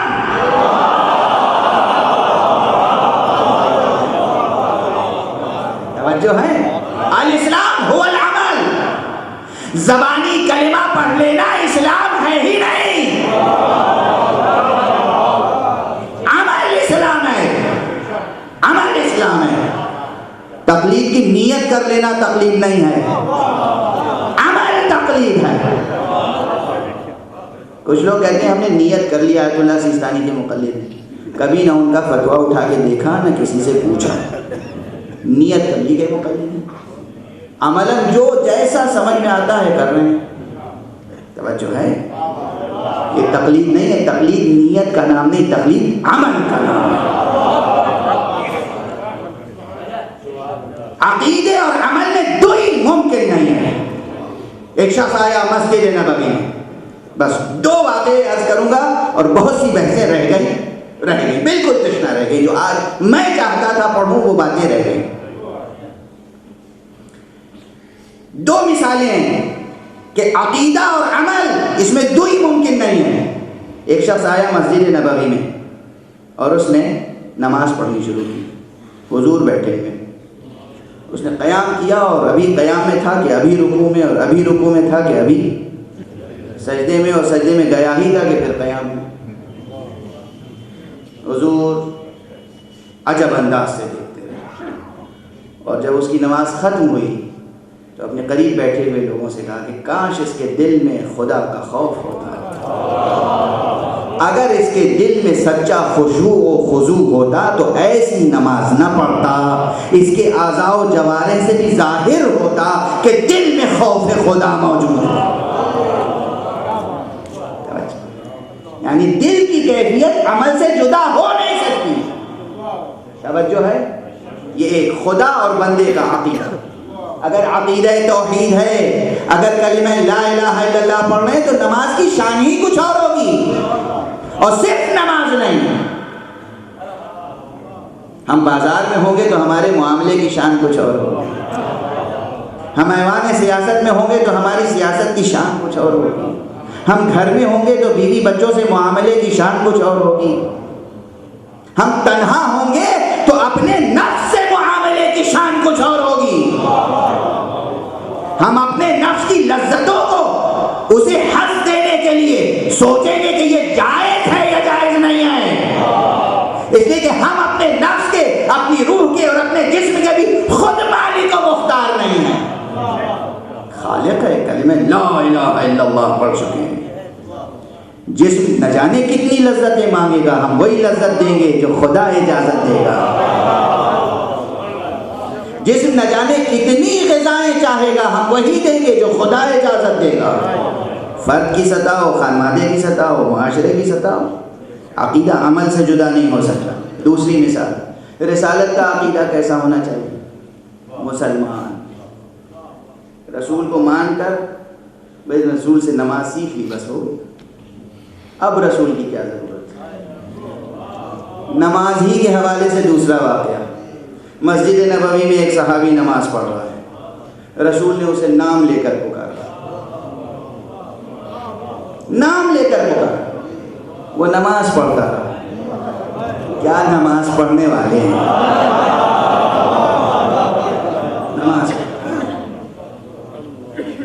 رسول نے دوبارہ پکارا، نماز پڑھتا رہا، رسول کی آواز پہ آواز نہیں دی، رسول نے اب خاموشی اختیار کی، جب نماز پڑھ چکا تو کہا یا رسول اللہ میں نماز پڑھ رہا تھا، آپ سب بیٹھے ہوئے میں تقریر کر رہا ہوں، اور اس کے بعد جب تقریر کر چکوں تو پھر کھڑا ہو کر یہاں پر مائک پہ کہوں حضرات میں آپ کے سامنے تقریر کر رہا ہوں۔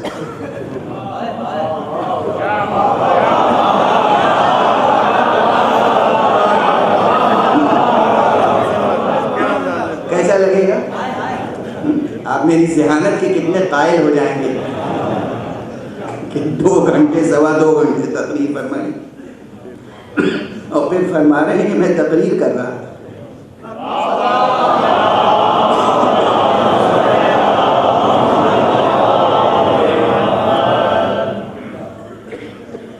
نماز پڑھتے تو رسول دیکھ رہے ہیں، رسول کی موجودگی میں رسول کی کھلی ہوئی آنکھوں پہ جو اعتبار نہیں کرتے تھے وہ آج رسول کو حاضر و ناظر کیسے مان لیں گے؟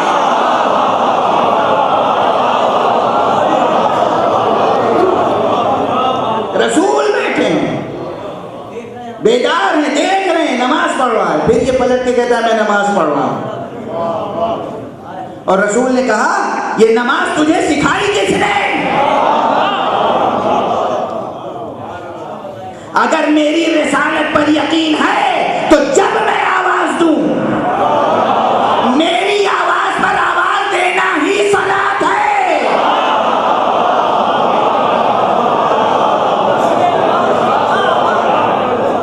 توجہ ہے؟ اگر عقیدہ ہے، اور قرآن مجید نے نبوت کا معیار کیا بتایا؟ یہی سورہ احزاب، نبی کو کیسا بنایا۔ بس 2-3 آیتوں کا حوالہ دے کر تقریر کو ختم کر رہا ہوں، 2-3 منٹ سے زیادہ گفتگو نہیں کروں گا۔ سورہ احزاب کی پہلی آیت میں پہلے پیغمبر کو اطاعت کا حکم دیا ہے، یا ایھا النبی، اے نبی،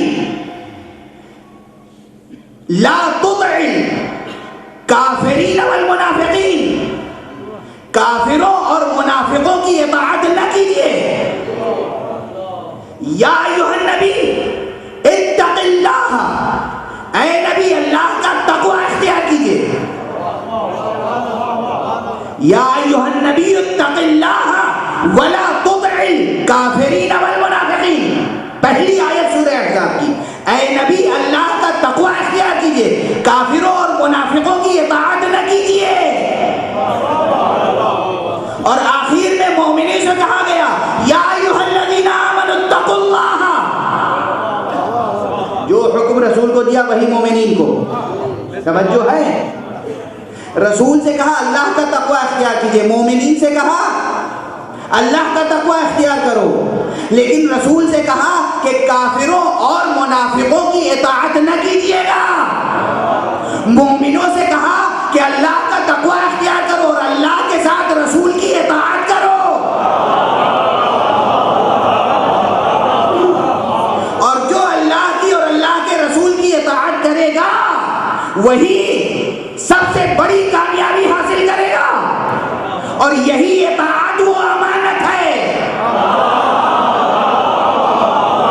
جس کا بار انسان نے اٹھایا ہے. کس کی اطاعت؟ اس نبی کی اطاعت جسے پہلے اللہ نے پابند کر لیا کہ میرے علاوہ تم کسی کی اطاعت نہیں کرو گے. بس کاش اس مسئلے کو تمام مسلمان سمجھ لیں. رسول کو کتنی بار قرآن میں حکم دیا گیا ہے کہ اے رسول جو آپ کو حکم دیا گیا ہے بس وہی کریں. اے رسول بس خدا کی اطاعت کریں. ارے ذرا سا یہ بتائیے کہ اللہ نے ایک ذاتی معاملہ، مسلمان کہتا ہے کہ رسول کی زندگی دو حصوں میں منقسم ہے. ایک ذاتی زندگی ہے، ایک منصبی زندگی. کچھ کام ہے ان کے بحیثیت نبی اور بحیثیت رسول، کچھ کام ہے ان کے ذاتی. کھانا پینا تو ذاتی مسئلہ ہوگا نا، پسند و ناپسند. میں دودھ پیوں یا دودھ پینا چھوڑ دوں میرا ذاتی مسئلہ ہے.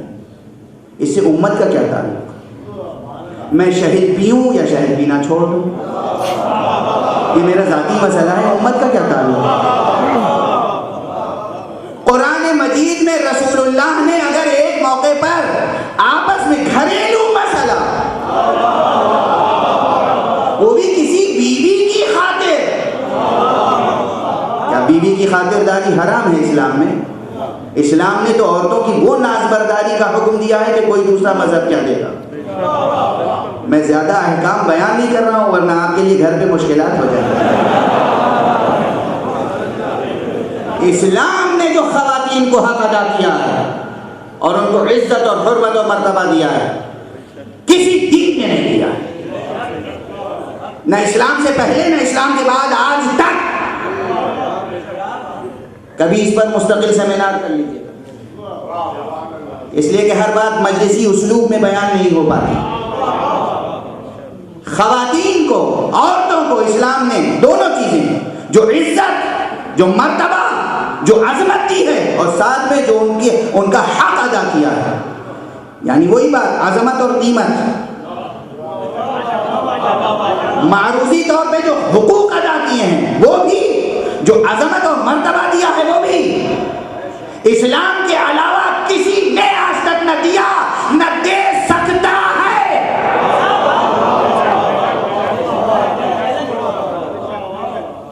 اچھا تو ایک جملہ کہہ لینے دیجیے، دے سکتا ہے، دے سکتا، اس لیے کہ اس کے پاس ہے کیا دینے کے لیے. دیکھیے عورت کو بیوی کی حیثیت سے بھی جو عزت اور جو حقوق اسلام نے دیے ہیں کسی نے نہیں دیے. عورت کو بیٹی کی حیثیت سے جو عزت، حرمت، عظمت اور اس کے حقوق اسلام نے دیے ہیں کسی نے نہیں دیے. کمپریٹیو اسٹڈی کیجیے، کلچرز کا مطالعہ کیجیے، سویلائزیشنز کا مطالعہ کیجیے، دینوں کا مطالعہ کیجیے، تمدنوں کا مطالعہ کیجیے. آزادی سے، بالکل آزادی سے مطالعہ کیجیے. بیٹی کی حیثیت سے جو عزت اور جو حق، بیوی کی حیثیت سے جو عزت، جو حق، ماں کی حیثیت سے بھی جو عزت اور حق اسلام نے دیا ہے، نہ اسلام کے پہلے کسی نے دیا نہ اسلام کے بعد کسی نے دیا. میری نظر میں خاص اس موضوع پر ہندوستان کی قدیم تہذیب بھی ہے، میسوپوٹامیہ کی قدیم تہذیب بھی ہے، مصر کی قدیم تہذیب بھی ہے، یونان کی قدیم تہذیب بھی ہے، روم کی قدیم تہذیب بھی ہے. تمام تہذیبوں کو چیلنج کر رہا ہوں. اسلام کی قدر کرو. اسلام کی جو عزت اور جو حقوق اسلام نے دیے ہیں کسی نے نہ دیے نہ کوئی دے سکتا ہے. اور اس کے ثبوت کے طور پہ بس ایک جملہ ماں کی حیثیت سے سب سے زیادہ عظمت دی ہے نا اسلام نے. دیکھیے اسلام نے دی ہے ماں کی حیثیت سے بھی عزت. اسلام نے دی ہے ماں کی حیثیت سے بھی عزت. دوسری تہذیبوں کا مطالعہ کیجئے, ماں کو بھی بیوی بنانے والی تہذیبیں موجود تھیں. ماں کو بازار میں فروخت کرنے والی تہذیبیں موجود تھیں. ماں کو جو عزت و حرمت اسلام نے دی کسی نے نہیں دیا. اور حق کتنا بڑا دیا. مردوں کو احتجاج کا حق ہے, عورتوں کو نہیں.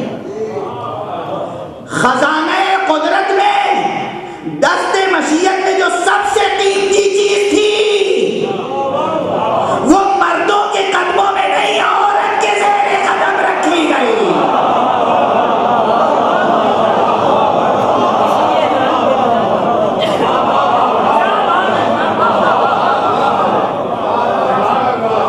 سب سے بڑی چیز کیا ہے قدرت؟ ظاہر کی رائے کس پہ ٹپکتی ہے؟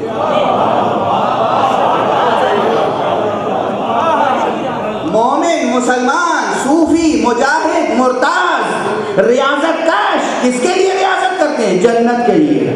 ہم نماز پڑھتے ہیں جنت کے لیے, روزہ رکھتے ہیں جنت کے لیے, حج کرتے ہیں جنت کے لیے, زکات دیتے ہیں جنت کے لیے, خمس دیتے ہیں جنت کے لیے, جہاد کرتے ہیں جنت کے لیے, ایمان لائے ہیں جنت کے لیے. جنت اللہ نے رکھ دی عورت کے قدموں کے نیچے. مردوں کو احتجاج کرنا چاہیے اسلام کے خلاف, نہ کہ عورتوں کو.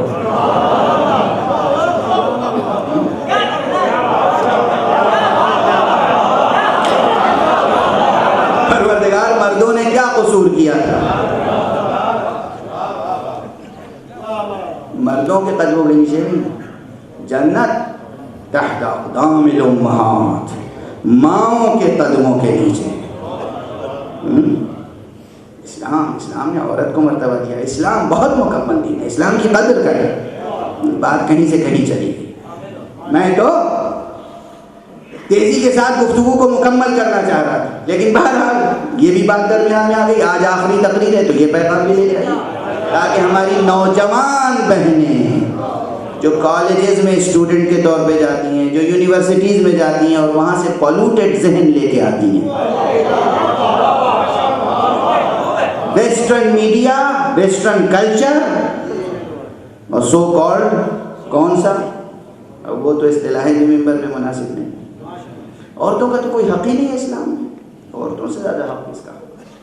بہرحال گفتگو صرف یہ عرض کر رہا تھا کہ عزت اور قدر و قیمت, حقوق, دونوں کا توازن اسلام نے ہر جگہ مقرر کر رکھا. چاہے خدا ہو, چاہے رسول ہو, چاہے نبی ہو, چاہے امام. وہ جو روایت تھی کہ رسول نے پکارا اور اس نے آواز نہیں دی. نبی کی عزت کتنی ہے اسی سورہ مبارک ہے احزاب میں کہ النبی اولا بالمؤمنین من انفسہم. نبی مومنین سے ان کے نفسوں سے زیادہ حق تصرف رکھتا ہے. نبی مومنین سے, مسلمانوں سے, ان سے زیادہ حق تصرف رکھتا ہے. یعنی نبی مسلمانوں کی جان, مال, عزت, آبرو پر خود مسلمانوں سے زیادہ حق رکھتا ہے. یہ حق دوست کا ہوتا ہے کہ حاکم کا؟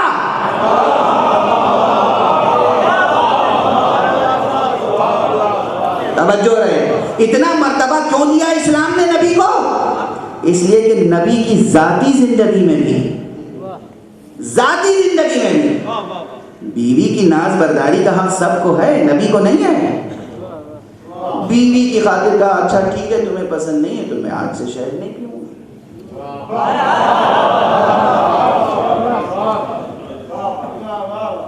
آپ بھول گئے تھے کہ بات کہاں چھوڑی تھی, کیوں چھوڑی تھی؟ ذاتی مسئلہ جب کہتے نا کسی نواسے کو کندھے پہ بیٹھا لیا، یہ ذاتی مسئلہ تھا. کسی نواسے کو زبان چسا دی، ذاتی مسئلہ تھا. کسی بیٹی کے لیے احترام میں کھڑے ہو گئے، ذاتی مسئلہ تھا. اگر کسی بیوی کے خوش کرنے کے لیے شہد چھوڑ دیا، یہ ذاتی مسئلہ نہیں تھا.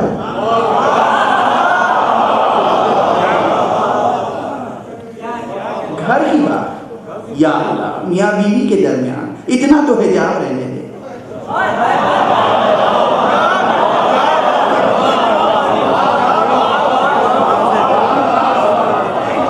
کہا نہیں، وما محمد الا رسول، محمد بس رسول ہے. کسی کا شوہر بعد میں ہے، میرا رسول پہلے ہے. کسی کا باپ بعد میں ہے، میرا رسول پہلے ہے. کسی کا بھائی بعد میں ہے، میرا رسول پہلے ہے. محمد کو دو حصوں میں نہ بانٹو کہ یہ شخصی زندگی ہے، وہ منصبی زندگی، یہ ذاتی زندگی ہے، وہ نبوتی زندگی. رسول مکمل رسول ہے. اس لیے شہد بھی اگر چھوڑ دے گا تو ہم ٹوکیں گے کہ جس چیز کو اللہ نے حلال قرار دیا ہے، تم اس سے اجتناب کرنے والے کون؟ خدا نے نبی کو کتنا اپنا مطیع بنایا. یا ایھا النبی اتق اللہ، اے نبی اللہ کا تقوی اختیار کرو اور اللہ کے علاوہ کسی کی پیروی نہ کرنا. لا تطع الکافرین والمنافقین، کافرین اور منافقین کی پیروی نہ کرنا، ان کی بات نہ ماننا. اور اتنا اپنا پابند بنایا کہ بیوی کی خواہش پر شہد بھی نہیں چھوڑ سکتے پیغمبر. جب ذاتی زندگی میں، گھریلو زندگی میں بیوی کی خواہش پر شہد نہیں چھوڑ سکتے تو امت کے لیے علی کو امام اپنی خواہش سے کیسے بنا؟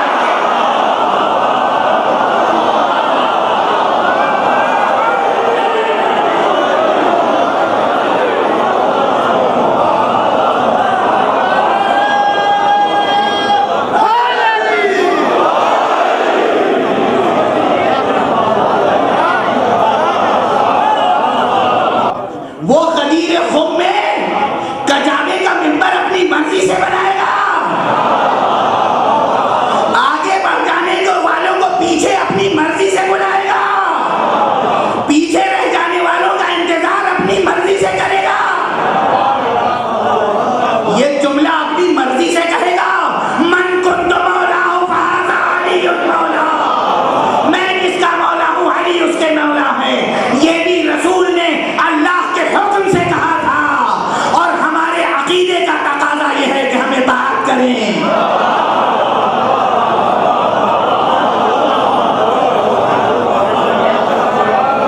صلوات پڑھتے محمد.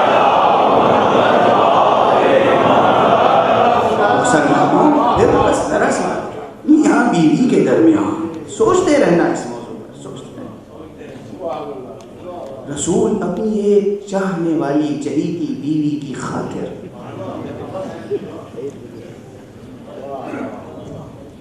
شہد چھوڑ نہیں سکتے، اور اتنی بڑی امت کو اکٹھا کر کے علی کو امام بنائے. اپنی خواہش سے نہیں، اپنی خواہش سے. رسول نے اپنی خواہش سے یہ نہیں کی. اور اسی لیے کل اختتام مجلس میں نے عرض کیا تھا کہ یہ امانت جو ہے، امانت کیا ہے؟ اطاعت. کس کی اطاعت؟ اللہ کی اور رسول کی. اللہ کی اور رسول کی، اللہ کی اور رسول کی. اب جب اعلان کیا ہے من کنت مولا، جس کا میں مولا ہوں، جس کا میں مولا ہوں کا مطلب کیا ہے؟ جو مجھے سمجھتا ہے کہ النبی اولا،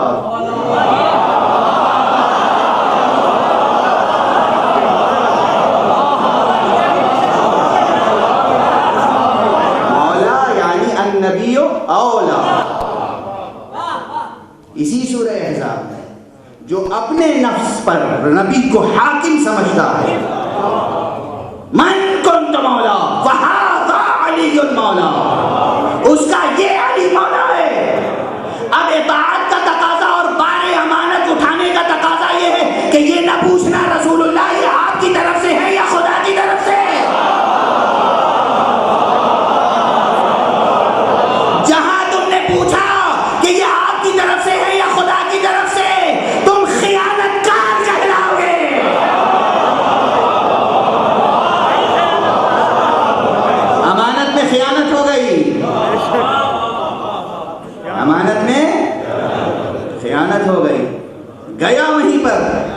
ناز بندگی بھی گیا، شرف انسانی بھی گیا، ساری عظمت خاک میں مل گئی.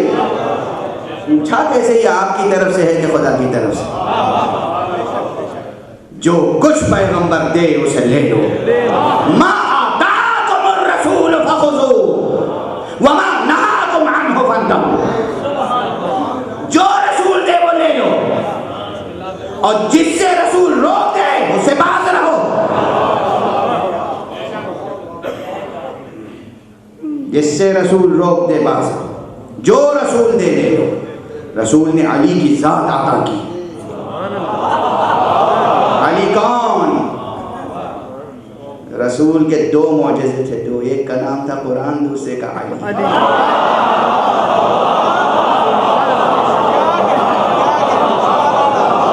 اور سنو مسلمانوں غور سے، جو لوگ معجزوں کا انکار کرتے ہیں تھوڑی دیر ہم ان کے ساتھ بھی چلتے ہیں.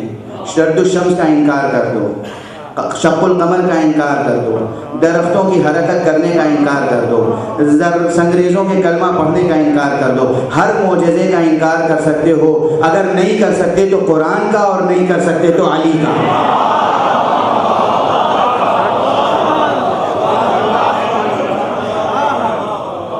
علی معجزہ مصطفیٰ کا نام ہے. علی معجزہ مصطفیٰ کا نام ہے. معجزے اللہ اپنے نبیوں کے ہاتھوں پر ظاہر کرتا ہے.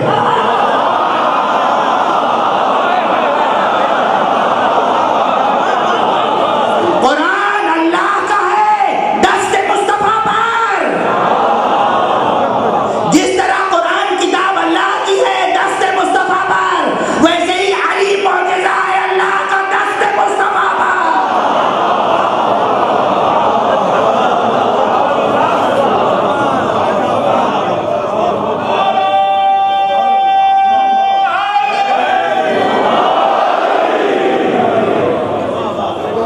بس گفتگو تمام کر.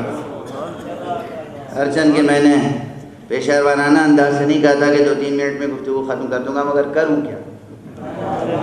علی کی گفتگو کہیں ختم ہوتی ہے؟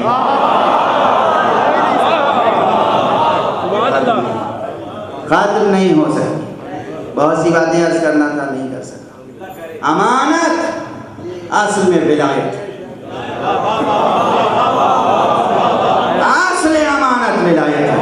اس لیے کہ اطاعت مکمل ہی نہیں ہوگی جب تک کہ ولایت کو قبول نہ کرے. ولایت کو قبول نہ کرے. جب ولایت کو قبول کریں گے تو خدا سرفرازی عطا کرے گا. وہ آخری سرفرازی جس کا اس نے وعدہ کیا ہے. کیا وعدہ کیا ہے؟ وَمَن يُطِعِ اللَّهَ وَرَسُولَهُ فَقَدْ فَازَ فَوْزًا عَظِيمًا. جو اللہ اور اس کے رسول کی پیروی کرے گا وہی عظیم ترین کامیابی حاصل کرے گا. اچھا، یہ شرط ہمارے لیے بھی پوری اترتی ہے، اور یہ شرط خود حضرت علی بن ابی طالب کے لیے. علی بن ابی طالب کی شہادت یاد ہے؟ ابھی 1 منٹ کے لیے گریے پہ ضبط کیجیے گا، میں آ رہا ہوں مسائل. آخری جملہ علی کی زبان سے کیا نکلا؟ فزت برب الکعبہ، فزت برب الکعبہ. رب کعبہ کی قسم میں کامیاب ہو گیا. فزت ومن یطع اللہ ورسولہ فقد فاز. وہاں کہا گیا فاز، علی کہہ رہے فزت.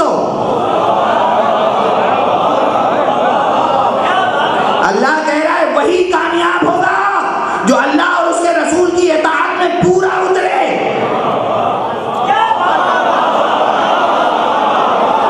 علی کہہ رہے ہیں مجھے پہچانو، مجھے، میں اطاعت میں پورا اترا ہوں. فزت ورب الکعبہ، رب کعبہ کی قسم میں ہوں کامیاب.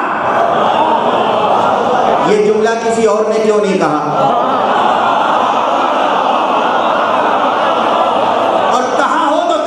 دکھا دو، کوئی جھوٹی ہی روایت دکھا دو.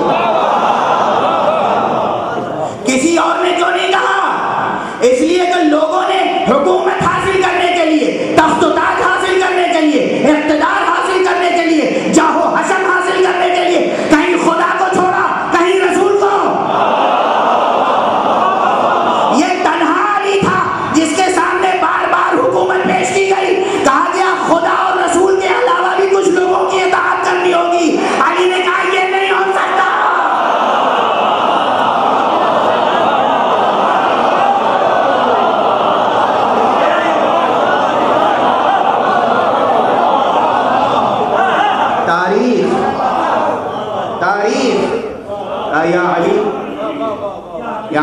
آپ ہاتھ بڑھائیے ہم بیعت کریں گے، مگر شرط یہ ہے، اب تاریخ پڑھ رہا ہوں، کیا تاریخ کا متن سناؤں یا نہیں؟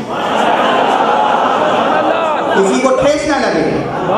علی سے جو بات کہی گئی وہ بات یہ تھی کہ علی ہاتھ بڑھائیے ہم بیعت کریں گے، شرط یہ ہے کہ آپ کتاب اللہ، سنت رسول اور سیرت شیخین پر عمل کریں گے۔ سیرت شیخین کی شرط لگا کر کہیں شرک فی النبوت تو نہیں ہو رہا تھا۔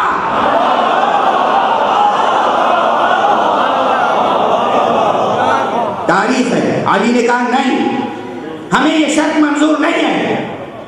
علی نے یہ شرط قبول نہیں کی، کتاب خدا اور سیرت رسول کے علاوہ میں کسی کا پابند نہیں ہوں گا۔ جس باپ نے خدا اور رسول کے علاوہ کسی کی پابندی قبول نہ کی، اس کا بیٹا حسین کسی کی پابندی کیسے قبول کرے؟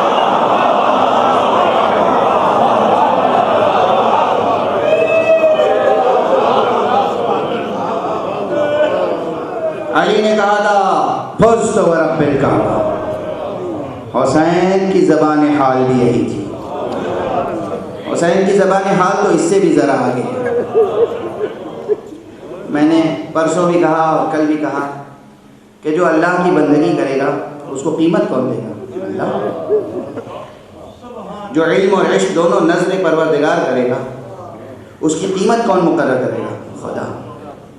علی نے کہا تھا میں کامیاب ہوا رب کعبہ کی قسم۔ حسین نے کسی اور انداز میں کہا، سجدے میں جب سر تھا، سجدہ آخر، تو زبان پر قرآن مجید کی ایک آیت کا ایک فقرہ تھا، اوفوا بعہدی اوف بعہدکم۔ خدا نے کہا تم ہمارا عہد پورا کرو، ہم تم سے اپنا وعدہ پورا کریں۔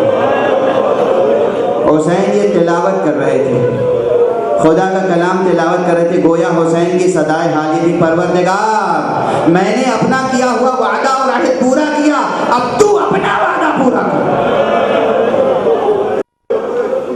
اجرکم علی اللہ، جزاکم اللہ خیر الجزاء۔ کیا قربانی دی ہے حسین نے، کیا وعدہ پورا کیا ہے حسین نے۔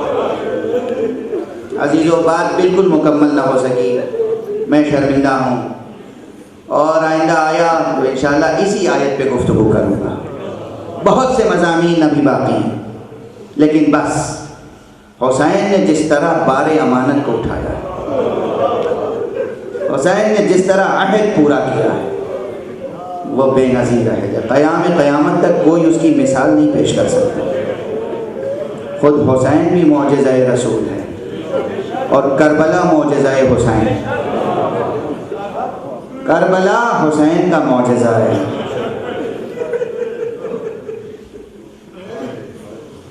اور میں کیا عرض کروں، اب میرا ادبی ذوق مصائب میں بھی آپ کے سامنے ایک عجیب و غریب انداز سے غالب کے ایک شعر کی طرف توجہ دلانا چاہتا ہوں۔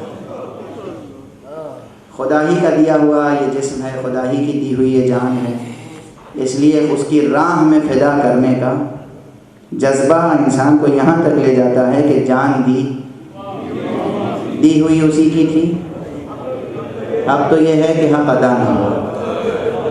یہ تو ایک بات ہے، حسین نے اس سے آگے بھی جان دینے کے بعد بھی امتحان کے مراحل کو طے کیا ہے، اور غالب نے مطلع میں یہ قیامت سمو دی ہے۔ جان دے دینا عام انسان کے لیے آخری مرتبہ ہے، جان دے دینے کے بعد بھی کچھ امتحان ہو سکتے ہیں، یہ ہر آدمی نہیں سوچ سکتا، ہر شاعر نہیں سوچ سکتا۔ وہی شاعر سوچے گا جس کی نگاہ میں کربلا سے شام تک کا سفر ہے۔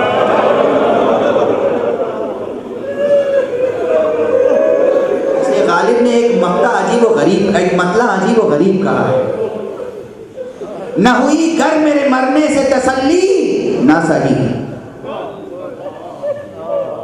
نہ ہوئی گر میرے مرنے سے تسلی نہ سہی، امتحان اور بھی باقی ہو تو یہ بھی نہ سہی۔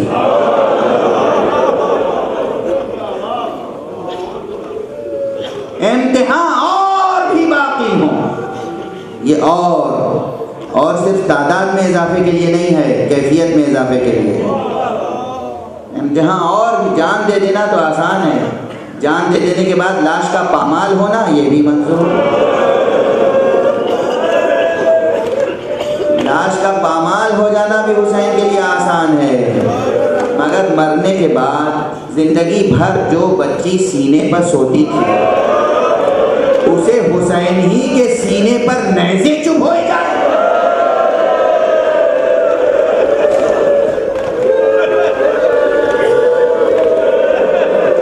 4 سال کی بچی زندگی بھر حسین کے سینے پہ سوتی تھی، اور عصر عاشور شام غریبہ اور 11 محرم کو یہ بچی کبھی حسین کے سینے سے لپٹی، کبھی قدموں سے، اور جدا کیسے کیا گیا؟ نیزے چبھ ہو کر۔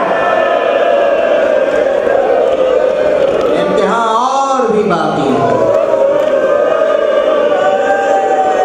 اجرکم علی اللہ، یہ امتحان کی کیفیت ہے۔ اور یہی نہیں، کربلا سے کوفے، کوفے سے شام تک سر مبارک حسین نو کے نیزہ پر ہے، اور بیویاں اور بچے ساتھ ساتھ۔ ذرا شقاوت کا انداز تو دیکھیے،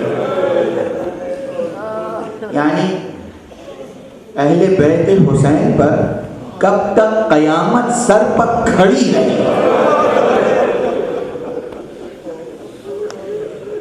بچوں کے لیے باپ کا قتل ہو جانا ہی بہت ہے نا، مگر 1-2 دن نہیں۔ ذرا سوچئے گا، کربلا سے روز عاشور سے لے کر شام پہنچنے تک حسین کا کٹا ہوا سر بچوں کے سامنے۔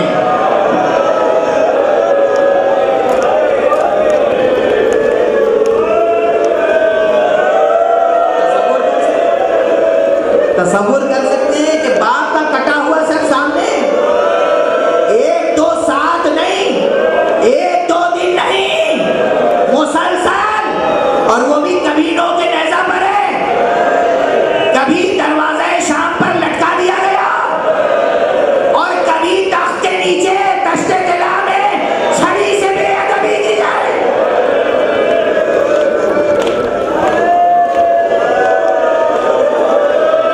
اجرکم علی اللہ، خدا آپ کو کسی غم میں نہ رلائے سوائے غم حسین کے، اور خدا کبھی غم حسین کی دولت آپ سے چھینے نہیں۔ خدایا یہ اشکبار آنکھیں ہمیشہ غم حسین میں اشکبار رہیں۔ پروردگار اگر مجھے قوت گویائی عطا کی ہے تو ہمیشہ حسین کے مصائب بیان کرنے کی سعادت عطا کی۔ پروردگار معبود ہماری اس عبادت عزا کو قبول کر۔ کربلا سے کوفے اور کوفے سے شام تک ہر مرحلہ ایک سے بڑھ کر ایک تھا، اور کوئی مرحلہ نہ تھا جو سید سجاد نے بھلایا ہو۔ ہر چند کے سید سجاد سے جب کہا گیا، کسی عزیز نے کہا آقا آخر کب تک گریہ کریں گے؟ ایک وفادار صحابی نے کہا آقا کب تک گریہ کریں گے؟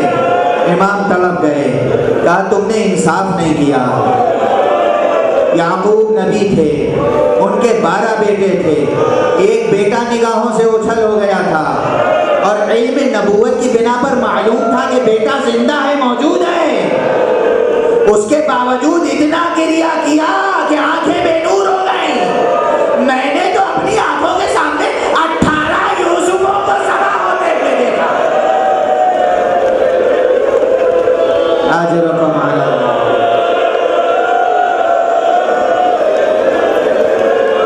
کہنے والے نے پھر کہا، تسلی دلاسا دینے کی کوشش کی، آقا فرزند رسول حجت اللہ ولی اللہ، اللہ کی راہ میں جان دے دینا تو آپ کے خاندان کی میراث ہے،